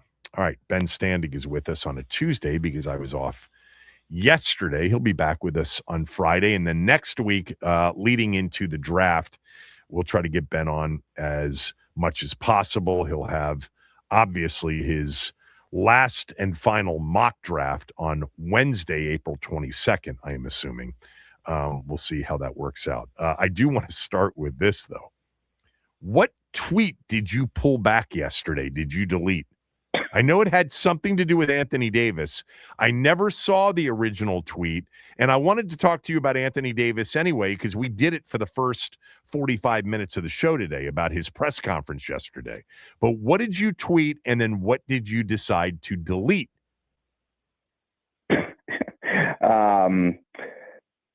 So I was not at the press conference, but somebody took a video, was filming it, video. They put it on social media, and at the very top of the press conference, Anthony Davis has his phone on the table, and I guess the phone rings. And in the history of me going to press conferences, I've never seen anybody actually answer a phone call. Now, it had just started, I get that, but he picks it up and answers it, and I don't know, it wasn't like he was having like a, hey, how's it going? But like he was talking to somebody quickly, and I was just like, okay, now in and of itself, that may not sound like a big deal. I get it, but it comes on the heels of him telling Draymond Green that, yeah, look, this place is, he thought he was nervous when he first got here. It's not as bad as people think. It's semi-backhanded comment, but okay. Then he's like, look, it's hard to go from the worst team to a contender. And, I basically, if they're not going to be a contender, then I don't know why I want to play here. So it already seemed like he's got one foot out the door. He said that on what? Draymond Green's podcast? Yeah. I mean, he said a lot of reasonable things. He likes the kids. He likes the organization. They've treated him well. But nonetheless, at his age, he wants to go for a title. And, it's not realistic to think they will be in that position next year. That's all fair. My point is that hearing those comments and then seeing him pick up the phone, to me, it read of the guy who is not invested here. Like this is just he's passing through. I just can't imagine if he's in Miami with Pat Riley or with some other teams, he's picking that phone up. And again, I understand that it's not that big of a deal. Anyway, so I tweeted out. No, I think it's a big deal. I think it's incredibly unprofessional. But they cut it out of the website's version of the press conference because I watched the press conference on the website and it wasn't there. And Max played it back, and you can hear the cut. They cut that. So they didn't think it was a good look either, clearly. Yeah. So, So whatever I said, I mean, I don't really take back anything I said. It was just sort of like, you know what? I'm not there. Let me just, let me just dial back. But, I still, to me, like I said, I'm still pro that trade. I think it was, they got a potentially really significant asset for almost nothing. And I also totally understand if Anthony Davis is like, hey, I don't know why I'm here, like for where I'm at versus where you guys are at with all these kids who look really good, but they're still kids. I get that. But yeah, it was just very odd to see somebody do that. And to me, it just read of, boy, this guy really is not invested in being here. Yeah, no, I would have thought the same thing. I would have thought the exact same thing had I watched it. It would have been like, I don't really have time for this kind of a thing. Now, that aside, what did you think of the press conference as a whole? Did you watch the whole thing? I only heard a little bit. I mean, I was mostly catching it on like people retweeting or tweeting things out, whatever. I mean, like I said, I listened to the Draymond Green podcast, and it sounds like, at least the part that he talked about the Wizards, and it sounds like he said a lot of similar things here. And, he seemed like he was, pretty appreciative of what they do. Oh, but that's the other thing. He also said when asked about is he going to play here next year, he says, I'm under contract. That's like a one step removed from Marshawn Lynch saying I'm only here so I won't get fined. So that was the other part. I was like, that doesn't sound like much of a a buy-in as well. So like I said, I thought he said some good things. He clearly is impressed by the kids that they have, and I think he should be, right? That they've been pretty good. I understand they may not have a young Anthony Davis on the roster, but we'll see. So so those were sort of the highlights I got out of it. If there's other things I should watch, let me know. But those were no. I mean, I think the overall was there was a lot of positive things that he said about not only the players, but Michael Winger, Will Dawkins. He actually said, they do something here that I don't even want to reveal what they do, but it's really good. Like there's some, there's some sort of secret sauce, that they're making back there to come up with those 17 wins. But I actually, I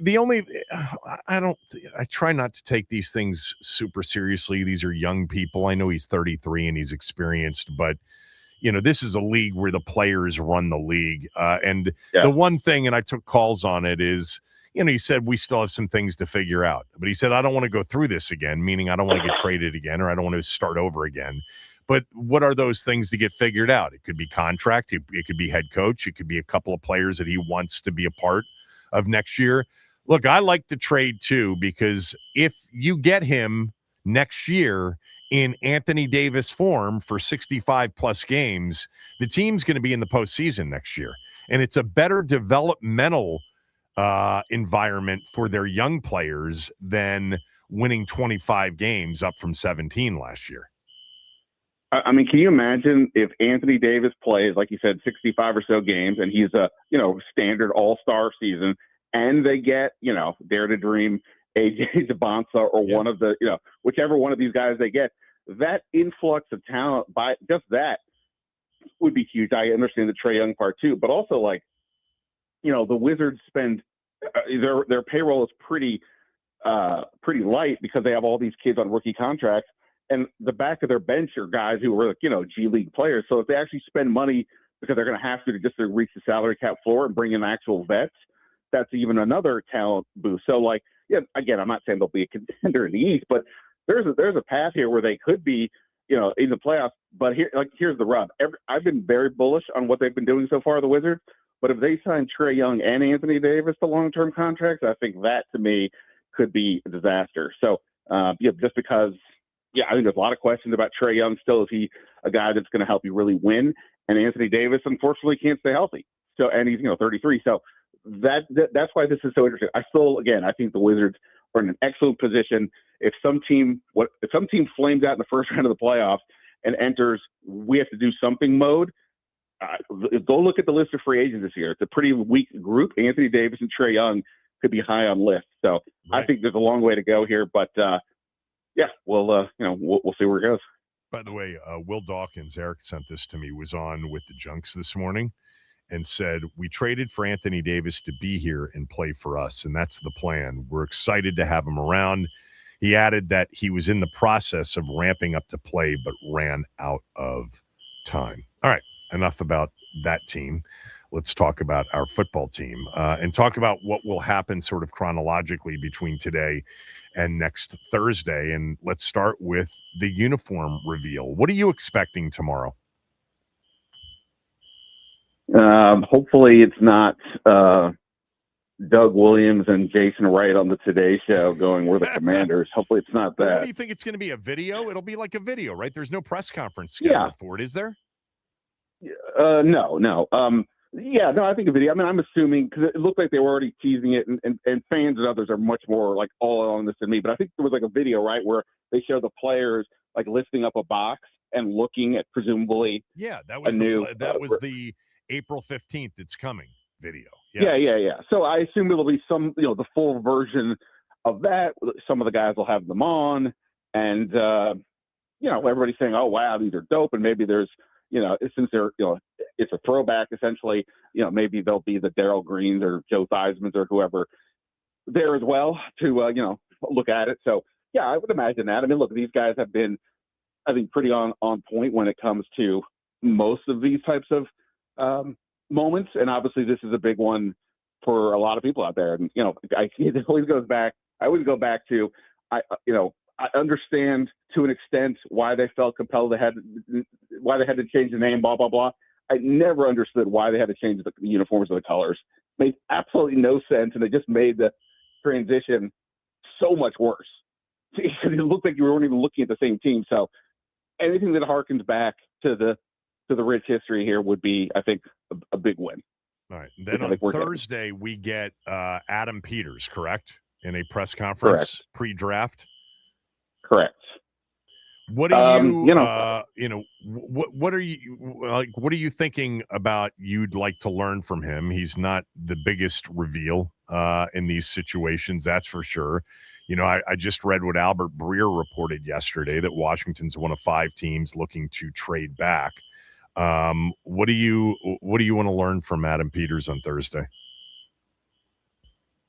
Yeah, I mean, look, like you said, he's not going to tell us if they're going to trade back, but maybe some sense of their level of interest in doing so. I mean, it's obviously, you don't have to be coy about this. You only have not just 2 picks in the top 100. They only have 2 picks in the top 150 or 140, something, after the 3rd round pick, they have to wait forever to go again. So it's obvious that they should want to get more picks. Could also be trading down in the 3rd round, perhaps. But yeah, logically trading down in the 1st. So how much does that matter? Because I did a story the other day about I'd done a story a couple of weeks ago about here are some potential trades they could consider. Right. Now I did one okay, so let's say they make some trades. Here's the players that they could potentially get, and if you trade past say 12 or so, it feels like that's where a tier and talent drop occurs. And then obviously the further down you go, the more it's going to get, which isn't to say there aren't some players that could help, but that's the call they're going to have to make. Whatever's viewed as a blue chip in this draft, a Sonny Styles, the Caleb Downs, Jeremiah Love, is taking that guy worth not getting more picks, or the opposite, right? Is it worth getting more picks and potentially missing out on a guy who, could be a big stud? And obviously we remember back in 2022 when they had the pick that turned into Chris Olave with the Saints, and they ended up making a trade that got them Jahan Dotson, Brian Robinson, Sam Howell, and in Cole Turner. Like in general, I was in favor of that. I was not in favor of drafting the receiver right there, and et cetera. So, and of course, they also missed out on Kyle Hamilton, who they could have picked instead. So that's the question. And we'll see if Peters shows anything, but is there any hint of which way he might go for that? I think is obviously a big one. Yeah, you just reminded me. I was talking about that in 2022, and you got to be careful. I mean, 2011 they passed on J.J. Watt. They got Ryan Kerrigan, but they missed out on a Hall of Famer if they were interested in that position. But yeah, I mean, I loved Kyle Hamilton before that draft, and I was just saying earlier, you look back on it, would you rather have Chris Olave or would you rather have the players you got with the trade back? You'd much rather have Chris Olave, but really you'd much rather have another swing at it and take Kyle Hamilton, which they didn't, although Olave's a really good player. So what version are you on right now of your mock, and who do you have Washington taking and why? Yeah, I just did 8.0 went up this week, but I kind of did it in two parts. Like doing trades always kind of feels like a cheat a little bit, because you're just sort of, I mean, the whole thing is obviously a guess, but like it's just you're forcing a guess on the situation. So I did one version, no trades. They stick and pick at 7, and then I did another version where trades all over the place. And I don't know, just not trades for the sake of trade, but just things that to me make sense. In terms of the straightforward one, look, I think for me, it's just going to come down to is Sonny Styles or Jeremiah Love there. There is a world where neither of them are there, of course, but I think the odds feels decent to me that one of them is there. But of course, it all depends. Is there how many offensive linemen are going in the top 7? And if you're 0, then the chances of getting either of those guys drops a lot. If there's 1, then I think there's a pretty decent chance. If there's 2, then I think there's a really, really good chance. So in this one, I had Styles still there. Love going to the Titans at 4. So that's where I went. I am starting to warm up more and more and more to the Caleb Downs angle. Not to say that I was ever down on it.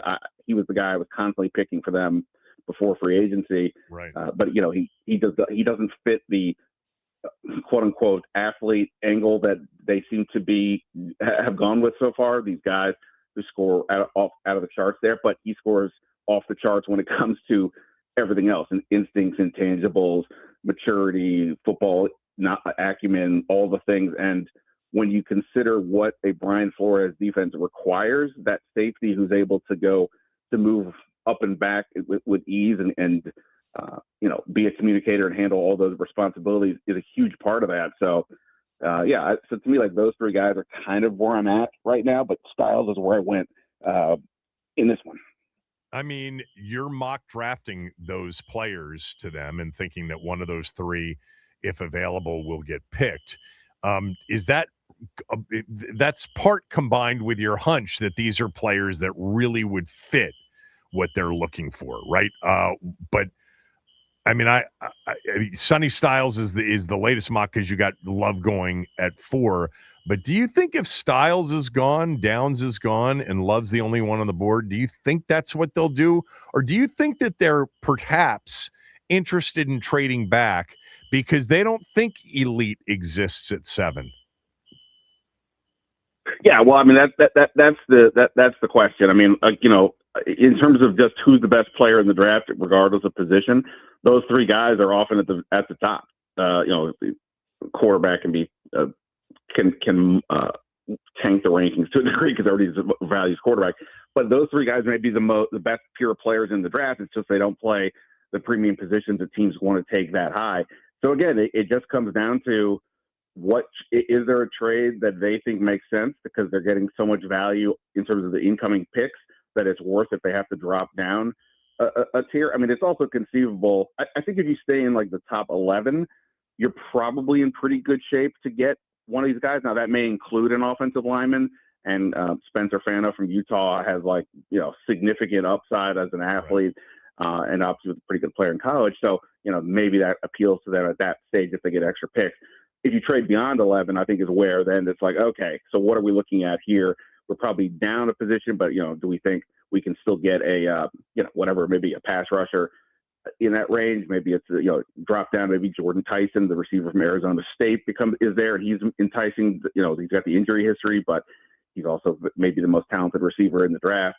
So I think, again, I think that's just what it comes down to. And then, of course, they would also presumably pick up an extra second or maybe a third and a fourth or, however the math works there. So all of that is a huge deal. And, it would be great to get extra picks, but can you do that and not feel like you're compromising the talent level that you're getting with the first pick?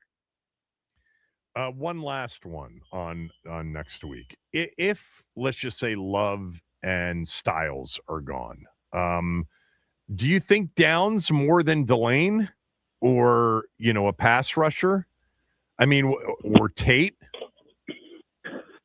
Yeah. So, I mean, so in terms of Tate, like look, I'm not completely settled on anything yet, just because we don't know who's even going to be on the board. But to me, when you look at the whole totality of it all, I just don't think it makes much sense to take a receiver at 7. Not saying Carnell Tate is bad, but the guys you can get at 71 also look pretty interesting. And, you know, you can take that player, you can take whatever you want at 7 and still get a quality receiver the other way. If, say, they wanted an offensive lineman, you can't do that. Some positions just run short. So I wouldn't take receiver there. Pass rusher, well, it probably depends where are they at on the Ruben Bain situation. And, again, he's very talented. All that we know about the arms and all that, but to me, it just doesn't seem like an ideal fit for Washington. So to me, I've been sort of not looking at him. And then the Lane versus Downs, you know, the cornerback is traditionally the more valuable position.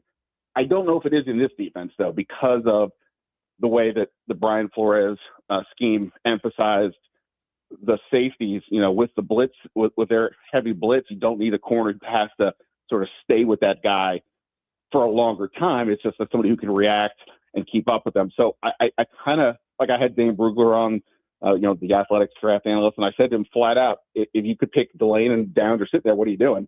He's like, oh, I really like them both, but I'm definitely taking Downs. And I other people give me the same take. So it would be opposite of what Peters has done in terms of type of athletes he's gone after. But this kid seems like, you know, he's off the charts in so many other intangible kind of ways. So, yeah. So to me, those are the options more than Tate, more than Bain. Delane, I'm still sort of torn, but yeah, that's kind of how I look at it right now. All right. Thanks for doing this. We will talk on Friday, and then we'll figure out the schedule for next week. Look forward to it. You got any? Anybody has any questions you want me to ask Adam Peters? Let me know. Send them my way. Cause tweet at Ben Standing if you've got some questions for Adam Peters on Thursday, because Adam's really open and he'll answer. He'll give you everything you want with whatever you ask. I mean, it's more if I got to get out of my own head. Like I know what I know what I think, but like I think the same things all the time. So maybe somebody else has a different angle. That sure. Right. I'm down for whatever. I'm always available to hear what people want me to ask. So tweet at Ben Standing for Adam Peters questions on Thursday. Also follow Ben and go to his Twitter account, his X account, to get a link to his Substack. It's totally worth subscribing to. All right. I'll holler at you later. Thanks. Thanks, man. All right. So I want to ask everybody right now here, 24 hours before we will know what the new uniforms will look like. What are you expecting to see? I know what I'm expecting to see, and I've been sharing this with you for a long time. Forget that. What do you want to see? What are you hoping gets unveiled tomorrow in terms of the new uniforms? What would make you happy? 301-230-0980, because this time tomorrow we'll have whatever it is they've used to reveal the new uniforms for 2026. By the way, we're going to get something that resembles the championship era uniforms, something similar to the alt uniforms last year. But we never saw what the burgundy top looked like. I mean, I know what it looked like in 1991, so I don't have to stretch my imagination, but I wonder if we'll get something that is sort of identical to that. The helmet's the big question, I know, among many fans. Will there be some sort of spear involved? I doubt we'll see the old logo on the helmet. That's unfortunate. But what do you want to see tomorrow when the team unveils its new uniforms for 2026 and beyond? How far beyond? I don't know, but beyond. 301-230-0980. Phone lines are open. By the way, I want to tell you about Foley Mechanical. If you've been having any HVAC issues, Foley Mechanical is the call you make. We were having some issues about 6-7 months ago. We reached out to Foley Mechanical, and Dan Foley himself, the owner of Foley Mechanical, came out, dealt with my wife and I directly. He's a super nice guy, super impressive guy. He owns 100% of the company. It's not a franchise. It's not owned by private equity. He controls the quality from the equipment to the people he hires. And his team, I mean, they were great, professional, skilled, super sharp, and really customer service driven. Foley Mechanical is full service, heating, air conditioning, hot water, and boilers. And they are the go-to for older homes with radiator heat, a real specialty. They work across DC, Maryland, and Virginia, the entire DMV, and they proudly install Amana HVAC equipment. If your system needs help, do what we did. Reach out to Foley Mechanical. Call them or go to FoleyMechanical.com and tell Dan that I sent you.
From Ted, the fire alarm is annoying. Yeah, it was for all of us. Hordes of people by my studio. And I was told that I should probably leave. But I'm staying, and the fire alarm is now off, and everything is all clear. Apparently, some dude named Ryan put some pita into the toaster in the kitchen, and it caught on fire. So Ryan started the fire. That's an inside joke for those of you who follow along with me. All right. What do you want the uniforms to look like? What are you hoping you see tomorrow when the team, sometime tomorrow morning, it'll be during the show, I would guess, they'll unveil the 2026 2027 uniforms. And like I've been saying for well over a year now, this is going to be, similar to the championship era uniforms. The similarities with what we saw last fall against Seattle, Denver, and then on Christmas Day against the Cowboys. Now, we never saw a dark jersey, a burgundy jersey, because the 91 Skins wore white at home, as did every Joe Gibbs team from 81 through 92. They wore white at home after years of being a burgundy dark jersey team at home. But what are you hoping to see? Look, I'll be honest with you. I'm not a big uniform guy. I'm a big name guy. I'm a big overall brand guy. I liked what I saw last year. It made me think like I was watching my old team more so than the absolute abysmal things they've been wearing since 2022. I've said the same thing over the last 4 years that I said on 2/2/22. It felt like it was an expansion team that had come into town and it had replaced the team that I had rooted for my whole life, both in name and look. But when I say I'm not a uniform guy, I'm not the guy that's going to tell you, I liked it when that stripe was a little bit more centered down the pant leg. That's for Zabe. Zabe is a uniform geek, and he loves that stuff. I don't. But I know what I want to look at on Sundays when they play. I want to look at a team that resembles the team I used to root for. I would love it to come with the helmets with the old logo, but I don't expect that. That would be a dream come true. But as I said to you a few weeks back, I think some sort of spear is going to make its way into something. But I think the W will probably be the primary part of the helmet. But tomorrow we'll find out for sure. What are you hoping to see? 301-230-0980. Let's start with Ross in Tampa. Ross, go ahead. All right, Ross. I'm Ross. What's up, Kevin? What's good in the hood? Yes, you are, Ross. What's up, Ross? So I'm a huge uniform guy, like so much so a team that we don't even care about will say we're dropping a uniform like the Falcons or the Titans, and I just want to tune in to see what they look like. So here's what I need. I could tweet you this. I told Max I tweet him this. The perfect helmet that would go with it is the original helmets that we always knew and loved, except for the Blackie Wetzel logo. It's going to be the spear. Because if they're serious about keeping the Commanders, I do feel like a spear. You got Jaden holding the spear. That can tie into what they're going for. And as weird as the name, I'll let it go if we kick off week 1, 2030, and we're still the Commanders. But here's what I want out of the uniforms. I want the burgundy jerseys. I want the white jerseys that we saw last year.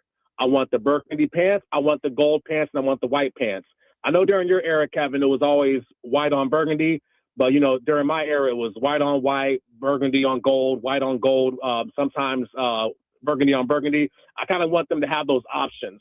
Like, these, I don't know how heavy you are on social media where, like, this is what we're wearing week 1 through week 18. They already have them lined up. Kind of want them to mix up a little bit. They have to commit. Everybody's got to commit to their home uniforms, in advance of the season. And then based on who your opponent is, you then pick the uniform you'll wear on the road. It's if the home team's wearing dark, you got to wear white on the road and vice versa. Because I like the burgundy on gold. Just like I like the white on white. I call those the Sean Taylor era jerseys because I saw a lot of white on white, and we didn't get a lot of that lately. Burgundy on burgundy and the white on white. I did not like those. But ironically, I actually like the black alts. I actually think they look good. I don't know how many people agree with me, but I have a feeling enough do because last year they wore alts in 4 games. They wore the blacks against the Bears in that rematch because that's what they were wearing when he threw the Hail Mary in 2024, and they wore the 3 championship era, uniforms at home against They Seattle, saved Denver, those black uniforms for Dallas. the Bears But for 3 straight years. That they love wearing the blacks against the Bears. That's like 3 straight years they did it. So we would call those Bears alternates. If they want to touch that up, I like that too. Because I like the blacks if they can touch it up some. Get that big ugly W off the front of the helmet. Clunky. Look, I want the old logo. If you tell me it's a spear, like the 60s, like the pre, what we had obviously for the 2 years, the R helmets on the yellow R helmets, which was George Allen, which was Vince Lombardi trying to bring what he did in Green Bay to Washington. But once those got rotated out and we got the Blackie Wetzel logo starting in 72, that would be my preference. Thank you, Ross. Appreciate it. Kevin in Arlington, go ahead. Kevin. Can you hear me? We have Kevin. I got you now.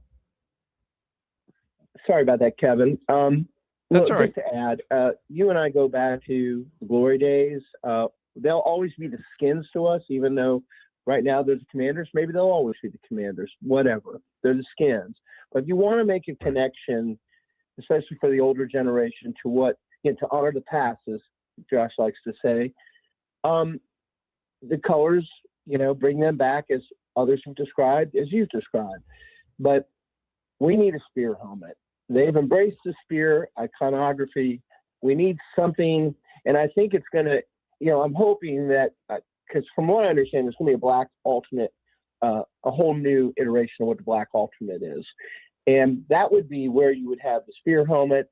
You could test it out. If people love it, maybe eventually it replaces what I also call the clunky W. Really and truly, the more they can move away from imagery from the Snyder years, the better, or just downplay that. So to me, I'm hoping that there's a spear helmet in the third alternate, the all blacks, and that maybe it's a catalyst for getting us something like what Sonny used to rock back in the 60s. That's what I want to see.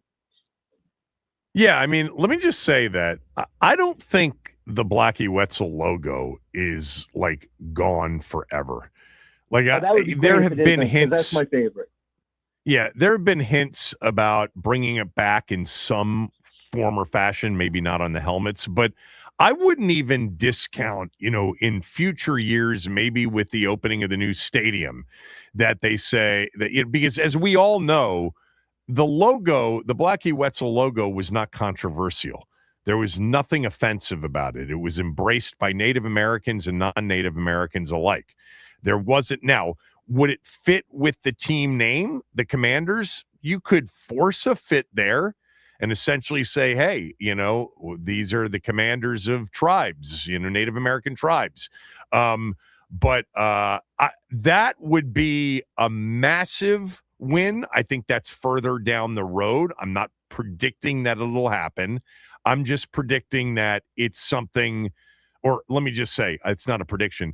It's something that I think is probably still in play in terms of how do we get this logo back? How do we use it? This was never an issue with anybody.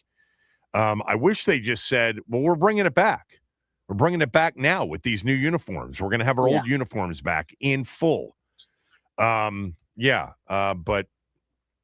anything that makes it feel like I'm watching my old team, Kev. You know me. Yeah. One more thing. Yeah. It will be a disappointment if there isn't something like the spear as part of tomorrow's reveal. If it's simply just the colors, I mean, we kind of did that last year. So that's just my thing. If it better be more than, we'll also let you. Well, he alluded to, he said there's a few surprises here. We'll have to wait and see. When he talked, 2 weeks ago, Josh Harris, I'm speaking of. So there's got to be something in addition to just the alt uniform from last year against Seattle, Denver, and Dallas. I'm with you. Thanks, Kev. We'll see, buddy. Yep, appreciate it. Let's go to AP. AP, go ahead. What are you hoping to see tomorrow when the team unveils the new uniforms? Hey, Kev, how you doing? I'm just hoping for a better rollout. Like, I still have PTSD from 2.2.22. Right. As Al Galdi would say. But I'm just hoping, like, if we're gonna tap back into the history, I was telling Max, like, hey, if we can get, what we wore in 2002 with the 70th anniversary, Daryl Green type jerseys, or even what, Sean Taylor and company had on in 2007, just a variation, coloration, just being more, associated with what the past history is, but then, just giving it a little bit of, modern day type of uniform. Like I want to have the old uniform look, but just more modern day, less old school, more new school, but still paying homage to the old school. That's what I'm hoping for. Definitely I want the spirit. Yeah, appreciate it, AP. If you're on hold, stay there. We'll take a few more calls on this to finish up the show, but tomorrow is April 15th. Tax day and uniform reveal day by the team. I don't know how they'll do it. They haven't put out any sort of press conference email, which they already have for Thursday's press conference with Adam Peters. So my guess it will be done on social media via some sort of video. But yeah, occasionally just that flashback to, poor Doug Williams sitting there with Jason Wright on the Today Show, just about as lifeless gets, man. That was the worst. And then when we saw and heard the name and saw the uniforms, good God. It was vomit worthy. That's for sure. All right. If you're on hold, stay there. I do want to tell you that Window Nation's offering right now, the more you buy, the more you save sale. What does that mean? It means the more windows you purchase, the better chance you have of saving up to 50% off on your purchase. So you're paying half price on the windows. On top of that, if you choose to finance the purchase, 0% interest for 5 years. You won't pay interest until they're into the new stadium, and maybe with the old logo back on the helmets, maybe a new name, who knows? But Window Nation's the best, man. 45,000 plus 5-star reviews on social media. Number 1 rated by Forbes magazine nationally among window installation companies. They do it right the first time. 96% of their installs require no follow-up service, in part because they measure each window 3 times before putting it into your home. It all starts with a free estimate. Call them 866-90-NATION or go to windownation.com. Mention my name. They'll come out and give you a free hour or less estimate. You'll find out which windows in your home need to be replaced. Window Nation is the place to go. If you've been thinking about new windows, all I ask is give them a chance to come out and give you a free, no obligation in-home estimate. 866-90-NATION, windownation.com.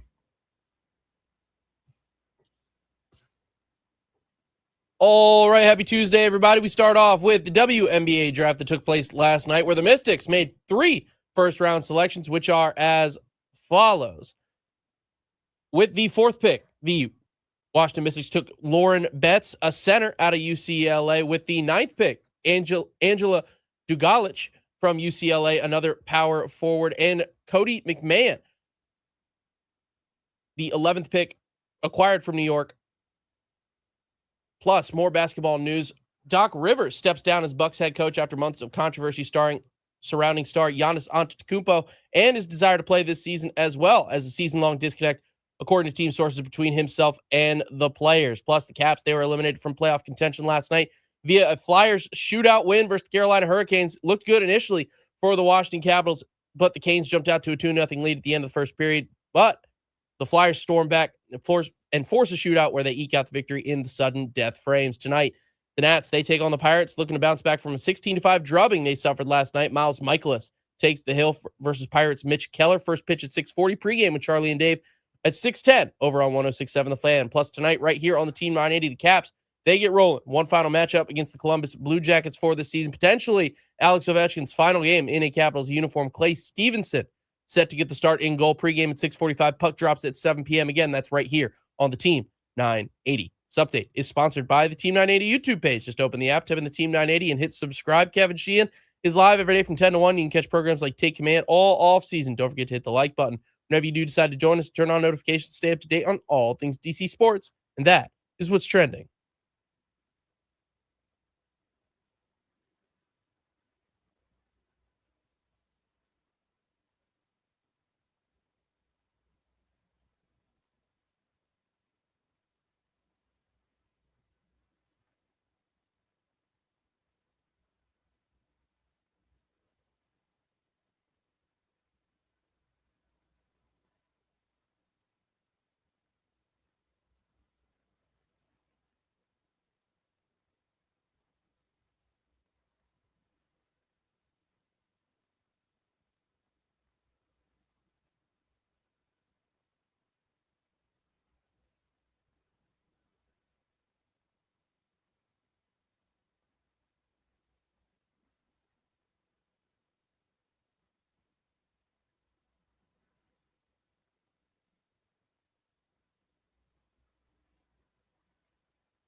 Tomorrow, this time, we'll know what the new uniforms look like. It's a big deal to a lot of people, and we will be here to talk about them. I'm expecting the news to break sometime after our show begins, maybe a little bit before, maybe a little bit after, but we will be here at 10 a.m. ready to roll. Paulie wants to weigh in.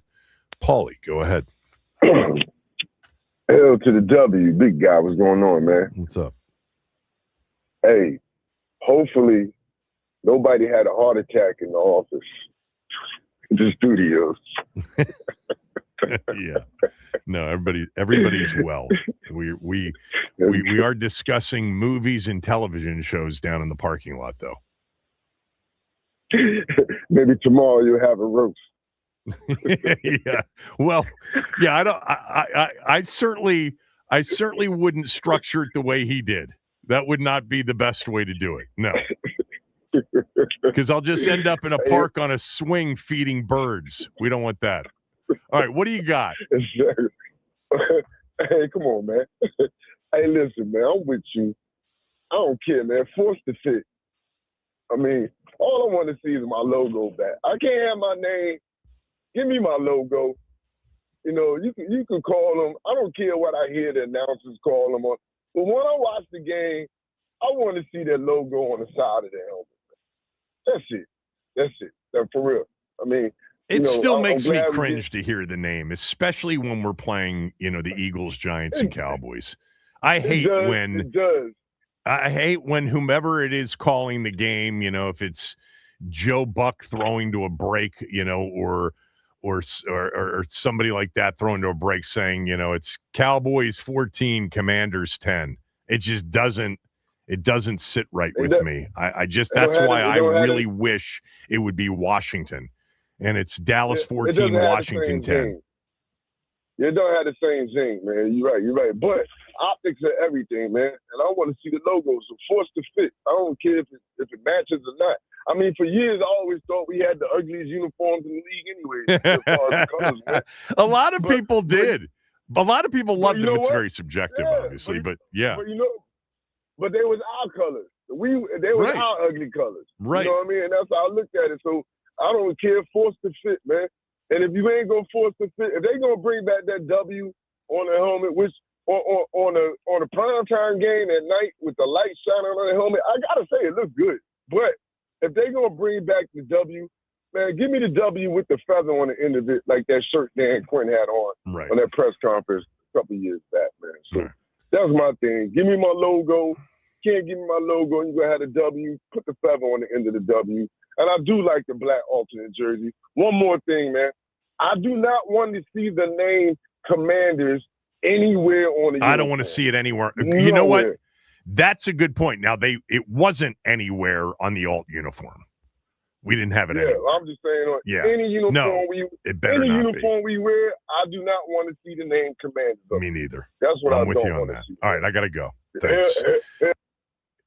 Real quickly, Window Nation. Right now, more you buy, more you save. What does that mean? The more you buy, you could save up to 50% off your purchase. If you've been thinking about new windows, all I ask, big favor, just let them come out and give you a free estimate. I promise you it'll work out for you. But it starts with a free, no obligation, no pressure in-home estimate. You've got to call them at 866-90-NATION or head to windownation.com. They'll come out. They'll give you in an hour or less what you need, give you some choices in terms of over, 1,500 styles, and they'll leave you with a quote, and then you make the call. But if you move forward with Window Nation, know that it works out all the time. Over 17 years, I've been endorsing with Window Nation. I promise you it'll work out. Call them at 866-90-NATION or head to windownation.com, mention my name, and they'll schedule that free in-home estimate. All right, good to be back tomorrow, uniform day. Chris is next.